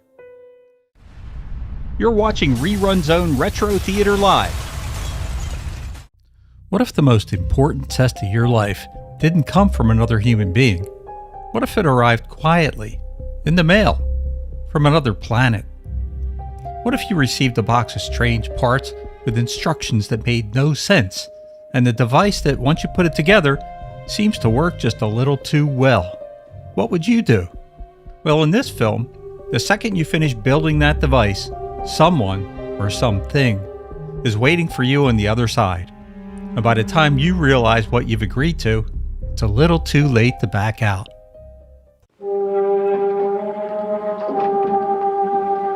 What have you got? I don't know. There's no return address. There's something wonderful about 1950s science fiction movies. These films didn't just suggest that the universe was big and strange, they stated it as fact. They handed you a lab coat and expected you to keep up. This Island Earth is one of the best examples of that attitude. Released in 1955, right in the heart of the atomic age, this film doesn't start with screaming crowds or cities in flames. It opens with a scientist, a mystery, and a test so subtle you don't even realize it's happening. This isn't a movie about invasion. It's a movie about recruitment. And you're the one being recruited, like it or not. Adapted from the 1952 novel This Island Earth by Raymond F. Jones, the story follows Cal Meacham, a brilliant electronics engineer. The kind of man 1950s science fiction loved. Calm under pressure, impeccably dressed, and always ready for a good challenge. One day, Cal receives a shipment of strange electronic components in the mail. No return address, no explanation, just instructions. Cal doesn't panic. He doesn't call the authorities. He doesn't even ask who sent it. He just builds it. The device turns out to be something called an interocitor. The interocitor was designed to look mechanical and industrial, not sleek or futuristic, to make it feel like it was buildable by a human scientist. Its design has made it one of the most recognizable gadgets in 1950s sci-fi, often cited as a visual ancestor to later sci-fi communication devices. The word interocitor was invented specifically for the film and has no actual scientific meaning. Once activated, it lets Cal communicate face-to-face with a mysterious man with a large head named Exeter. This is where the film starts to pivot. Exeter isn't threatening or dramatic. He's calm, polite, professional even.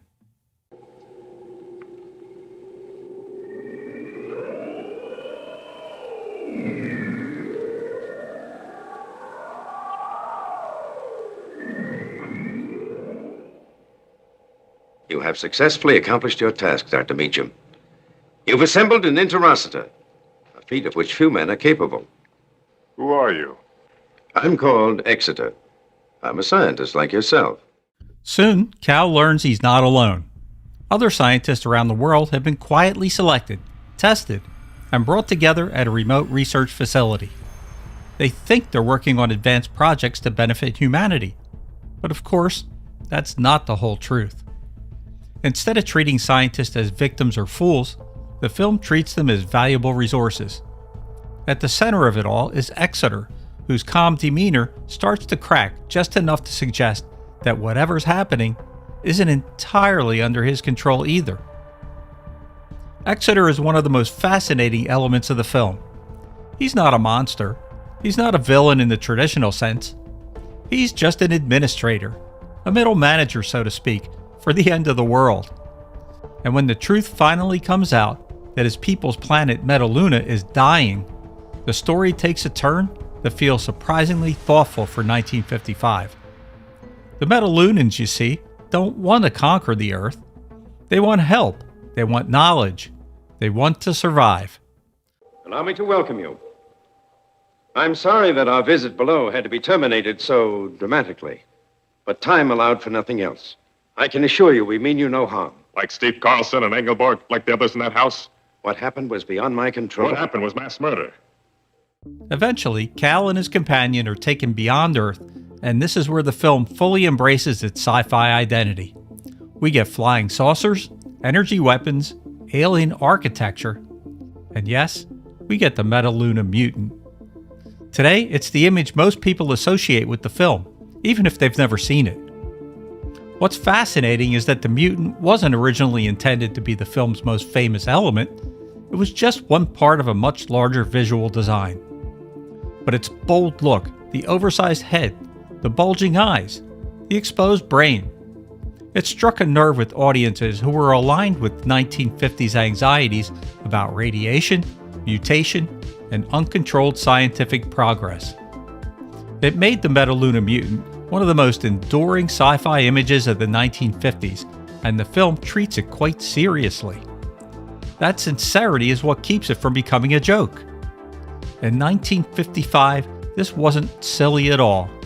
This was astonishing. The design is bold and unforgettable. It looks like something pulled straight from a comic book cover, and that's exactly why it works. The planet Metaluna was created using a combination of large-scale sets, miniatures, and matte paintings, a classic Hollywood approach before extensive rear projection or optical compositing. The visual style of Metaluna emphasizes order, symmetry, and engineering, reinforcing the idea of an advanced but rigid civilization. Many of the exterior shots relied on painted backdrops blended with foreground miniatures, a technique Universal had refined through fantasy and horror films in earlier decades. A big reason this island Earth still holds up is its use of color and its visual effects. Universal treated this as a prestige science fiction production, and it shows. It was filmed in Technicolor and promoted as a major film release. The matte paintings, optical effects, and Technicolor photography give the film a richness many low-budget sci-fi movies of the era just couldn't afford. It made it one of the studio's most ambitious sci-fi films of the decade. Metaluna feels like a place, not just a backdrop. And for audiences in 1955, this wasn't just escapism, it was a glimpse of a possible future. The film originally premiered as the top feature of a double bill, paired with Abbott and Costello Meet the Mummy. It reflected how studios still packaged sci-fi during the mid-1950s. Classic TV fans get a bonus here. Russell Johnson appears years before he became forever known as the professor on Gilligan's Island. Seeing him here feels like spotting an old friend before they found their most famous role. This island Earth is remembered because it took science seriously. It treated its audience with respect, and it presented the unknown not as pure horror, but as a complicated moral question. Even today, the film feels like a time capsule from an era when science fiction believed the future could be understood, if only the right people were allowed to build the machine. Contemporary reviews praised the film's visual effects and color cinematography, even though some critics were mixed on the story itself. This island Earth is often cited as one of the most visually impressive American sci-fi films of the mid-1950s. The movie has received multiple restorations over the years and high-quality home video releases, which show its continued importance as a classic sci-fi film. Some science fiction films age poorly, but This Island Earth becomes a reminder of a time when curiosity was heroic, when intelligence was the ultimate superpower, and when the future arrived not with explosions, but with a cardboard box and a full set of instructions and the quiet hum of a machine you probably shouldn't have turned on. But somehow, we're all glad that they did. You're watching Rerun Zone Retro Theater Live. In the mid-1960s, Britain wasn't worried about aliens coming from the stars. It was worried about what was buried right under its feet.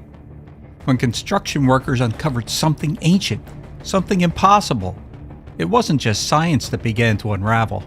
It was history, religion, and human nature itself coming apart. What followed was way more unsettling than just another monster movie. It was a story suggesting that humanity's darkest impulses didn't come from outer space, but were already inside of us. Let's get into it. Quatermass in the Pit, 1967. They form a pentacle, one of the Kabbalistic signs used in ancient magic. By the mid-1960s, Britain was trying to reinvent itself. The war was over, the rubble was being cleared, and there was a real sense that science and progress were finally leading the way forward. Cities were being rebuilt, technology was advancing, and people wanted to believe that reason and logic had finally replaced superstition and fear. But beneath that confidence was something quieter and more uneasy. Memories of war were still fresh. Air raid shelters, bomb craters, and mass destruction weren't ancient history, they were lived experience. The Cold War only added to that anxiety with the constant reminder that everything could change in an instant. Quatermass in the Pit taps directly into that feeling. It's a story made for a society that wanted to believe it was moving beyond its darker past, and slowly realizes that the past may not be finished with it yet.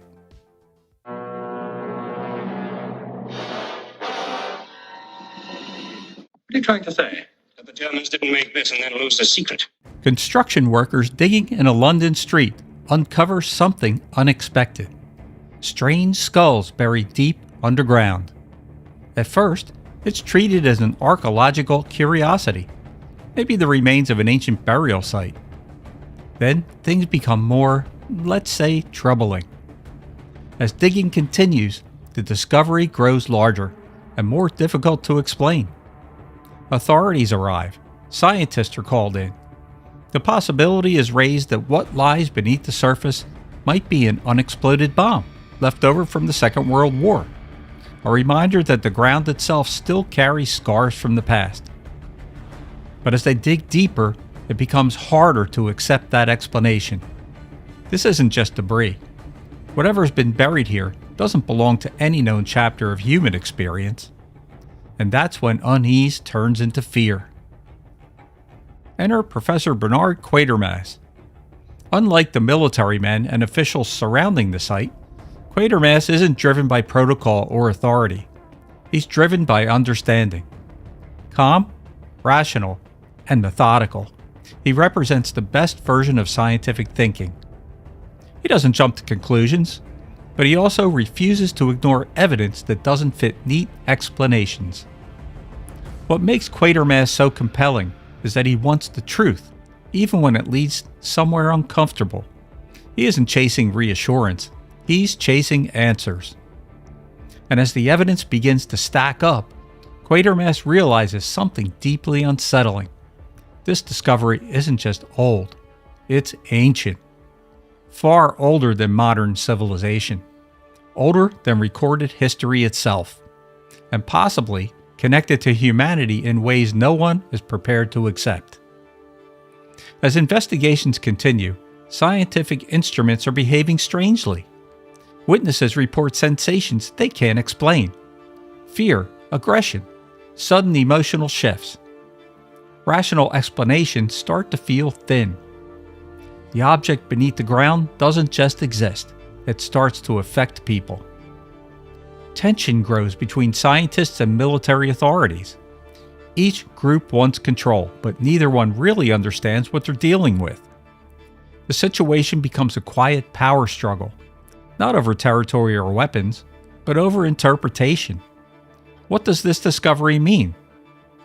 The most disturbing realization is this: whatever has been uncovered doesn't just threaten the present, it reaches backward into humanity's distant past and suggests that some of our darkest instincts may not be learned behaviors at all.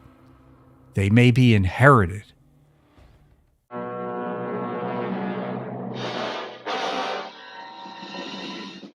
It's the demons. It's all right. They're dead. Quatermass in the Pit slowly guides the audience towards a realization that reframes everything that came before. The discovery beneath London isn't just a relic. It's a missing piece of a much larger story, one that challenges how we understand human evolution, belief systems, and even the concept of evil itself. The film dares to suggest that what we fear most may not come from outer space, but from deep within our own origins. The ancient myths, religious visions, and violent impulses might share a common source. It's a chilling idea, not because it's loud or flashy, but because it quietly removes the distance between us and the monster. At that point, Quatermass in the Pit stops becoming a science fiction film in the traditional sense, and instead becomes something far more unsettling. When Quatermass in the Pit reached British audiences, the reaction wasn't the kind usually associated with monster movies. There weren't screams or thrills in the traditional sense. Instead, there was discomfort. What unsettled viewers was the idea that this story wasn't really about aliens at all.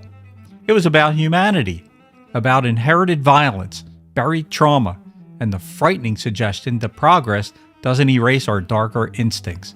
It just hides them. British audiences, still shaped by the Second World War and now living under the shadow of the Cold War, understood that fear intimately. The film suggested that crowds could turn dangerous, that reason could collapse, and that civilization itself might be more fragile than anyone wants to admit. This wasn't escapism, it was confrontation.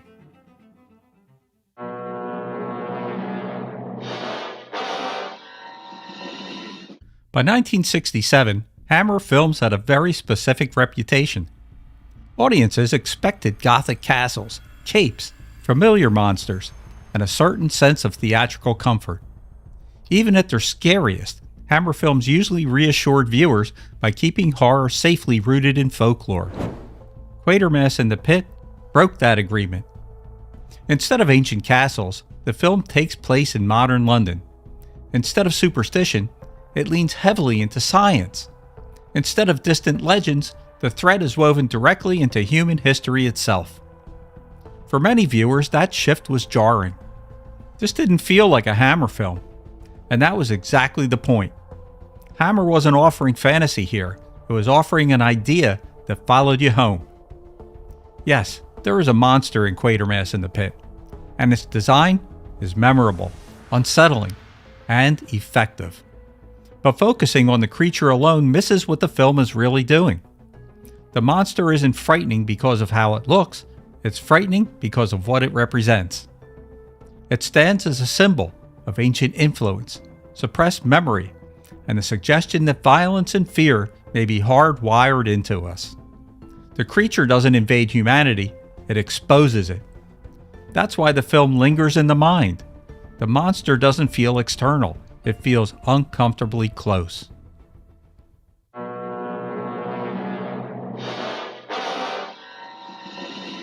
Quatermass in the Pit wasn't just unsettling on screen, it was an uncomfortable film to make. By the time Hammer released it in 1967, this story had already lived several lives. British audiences had seen it first as a BBC television serial nearly a decade earlier. They thought they knew it, but what Hammer delivered was darker, more explicit, and far less reassuring than anything that had come before. One of the biggest changes was the casting of Professor Quatermass himself.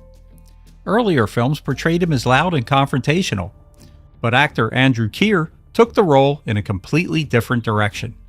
His Quatermass is quiet, thoughtful, and deeply uneasy about what he's uncovering. Even the series creator, Nigel Neal, who openly disliked the earlier portrayals, felt this version finally captured the character that he'd written. That shift alone changes the entire tone of the film. Neal also used Quatermass in the Pit to explore ideas that were risky for their time.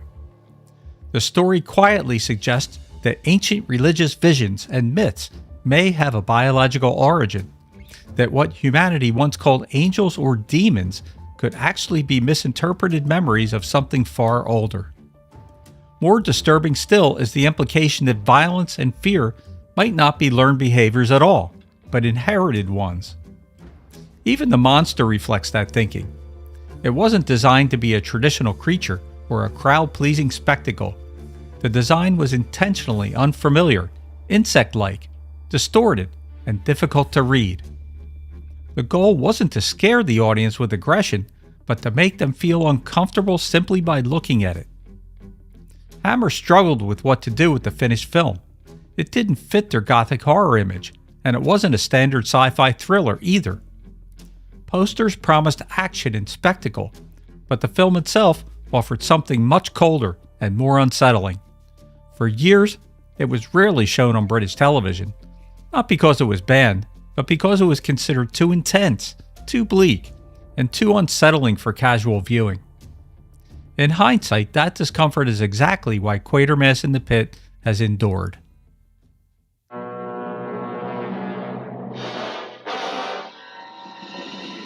Over the years, Quatermass in the Pit has come to be regarded as one of the most intelligent science fiction films Britain has ever produced. Its influence can be felt in later stories that blend cosmic horror with psychological dread. Works that ask us not what's out there, but what's already inside us. Modern audiences often describe the film as unsettling rather than frightening, and that distinction matters. Its power doesn't come from shock, but from implication, from ideas that refuse to stay neatly contained within the story. In the end, Quatermass in the Pit didn't terrify Britain with monsters from the stars. It frightened people by suggesting that humanity's darkest impulses weren't learned, they were inherited. That progress doesn't erase fear. That history never truly stays buried. And that the line between civilization and chaos may be thinner than we like to believe. It's a quiet kind of horror, a thoughtful one, and decades later, it still feels unsettling in ways many louder films never manage. That's why Quatermass in the Pit endures, not as a relic of 1960s science fiction, but as a warning that still echoes beneath our feet. You're watching Rerun Zone Retro Theater Live. 2 nuclear detonations, one American, one Soviet, accidentally push Earth off its axis and send the planet drifting toward the sun. Weather patterns spiral out of control. The Earth is doomed unless more nuclear weapons are fired. This film never once shows a mushroom cloud, but it doesn't have to. It's an end-of-the-world thriller, 1950s style, that'll leave you feeling like you're sweating right along with the characters. Does humanity get a second chance? Let's find out.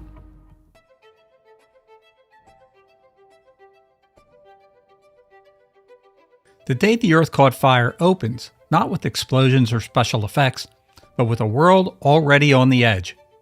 London is sweltering under record-breaking heat, water's being rationed, and tempers are fraying by the hour.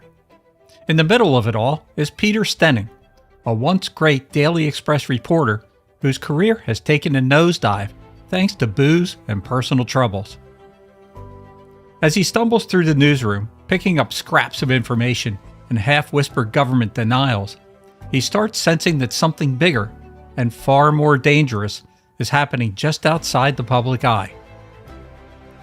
As Stenning digs deeper, he crosses paths with Jeannie, a young government telephonist who tips him off to a series of strange, synchronized nuclear tests carried out by the United States and the Soviet Union. When scientists finally connect the dots, the truth is horrifying. Those detonations have knocked the Earth off its axis, and the planet is heading toward the sun. Suddenly, the rising temperatures, violent storms, and global weather breakdowns make perfect, terrible sense. The crisis becomes a race against time, with world leaders debating whether the same weapons that caused the disaster might be the only way to fix it, by firing a second round of blasts to push the Earth back into its proper orbit. By the final stretch, the tension in London feels almost physical. Streets are emptying, fog rolls in like a toxic blanket, and the Daily Express staff is preparing 2 front-page headlines. one proclaiming humanity's salvation, the other announcing its doom.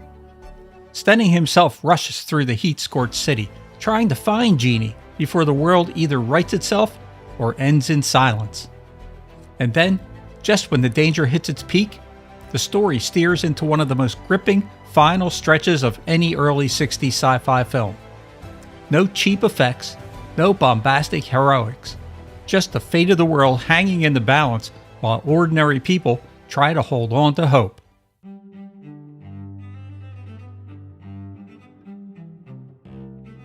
Now, when this movie was made in 1961, the threat of nuclear disaster hung over the world like a permanent storm cloud.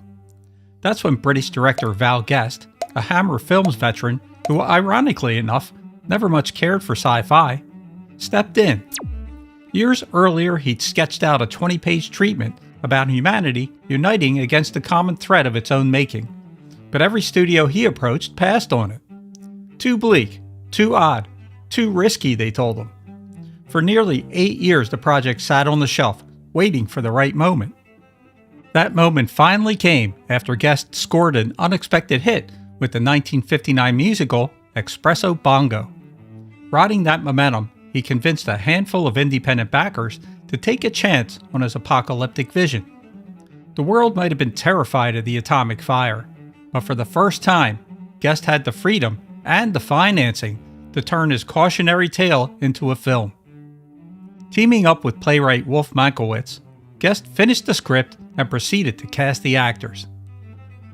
He insisted on grounding the story in a world that felt absolutely real. No rubber monsters, no outlandish gadgets, just everyday people facing a disaster of their own making. He wanted the cast to reflect that same authenticity. Edward Judd, then a rising British actor with a rugged intensity, was chosen to play the world-weary reporter Peter Stenning.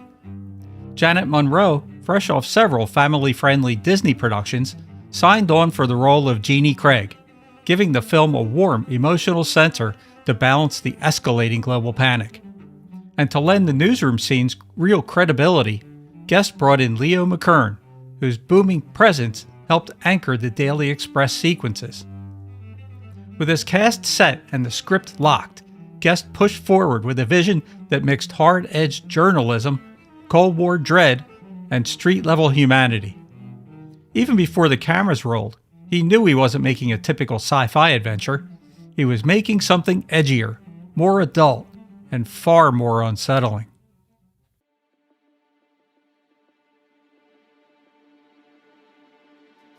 Filming started in May of 1961, with most of the interior work done at Shepperton Studios, and the rest captured right in the heart of London. Val Guest wanted the film to feel grounded, almost like a documentary, so he pushed for as many real locations as possible. That's why you see the genuine bustle of Fleet Street, complete with the actual Daily Express building, folded seamlessly into the story. Additional scenes were shot around southeast England, spots like Battersea Park, the HM Treasury Building in Westminster, and even Brighton Palace Pier. Although the movie was filmed in black and white, Guest pulled a clever trick for the opening and closing sequences. In some original prints, he had those sequences tinted a burnt orange yellow, giving the audience a hint of the oppressive heat threatening the planet. It wasn't a post-production effect like we're used to now. The film was physically tinted to create that scorched look. The entire picture was captured on 35mm using the French dialoscope anamorphic process, which gave it a widescreen feel that most British productions of the time didn't have. If you've never seen this one, it's absolutely worth the ride. And that ending? It's one of those rare moments to make you sit up and think, oh wow, they actually went there? In the end, The Day the Earth Caught Fire is a reminder of how fragile everything really is, and how quickly the world can tilt when nobody's paying attention. It mixes the grit of real journalism with the kind of tension only early 60s filmmakers dared to leave unresolved. If you're a fan of intelligent sci-fi that doesn't talk down to you, this one earns its place on the must-watch list. So pour yourself a cool drink, dim the lights, and let this little British sci-fi thriller pull you back to a time when the world believed that the doomsday clock was just seconds from midnight.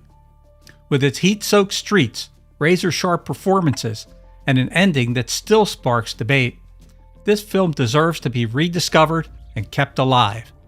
Give it a watch and see for yourself why this forgotten gem still burns hotter than ever. Well, that's about it for now. Thanks for spending the evening with me here at Rerun Zone. Until next time, this is Rich, signing off.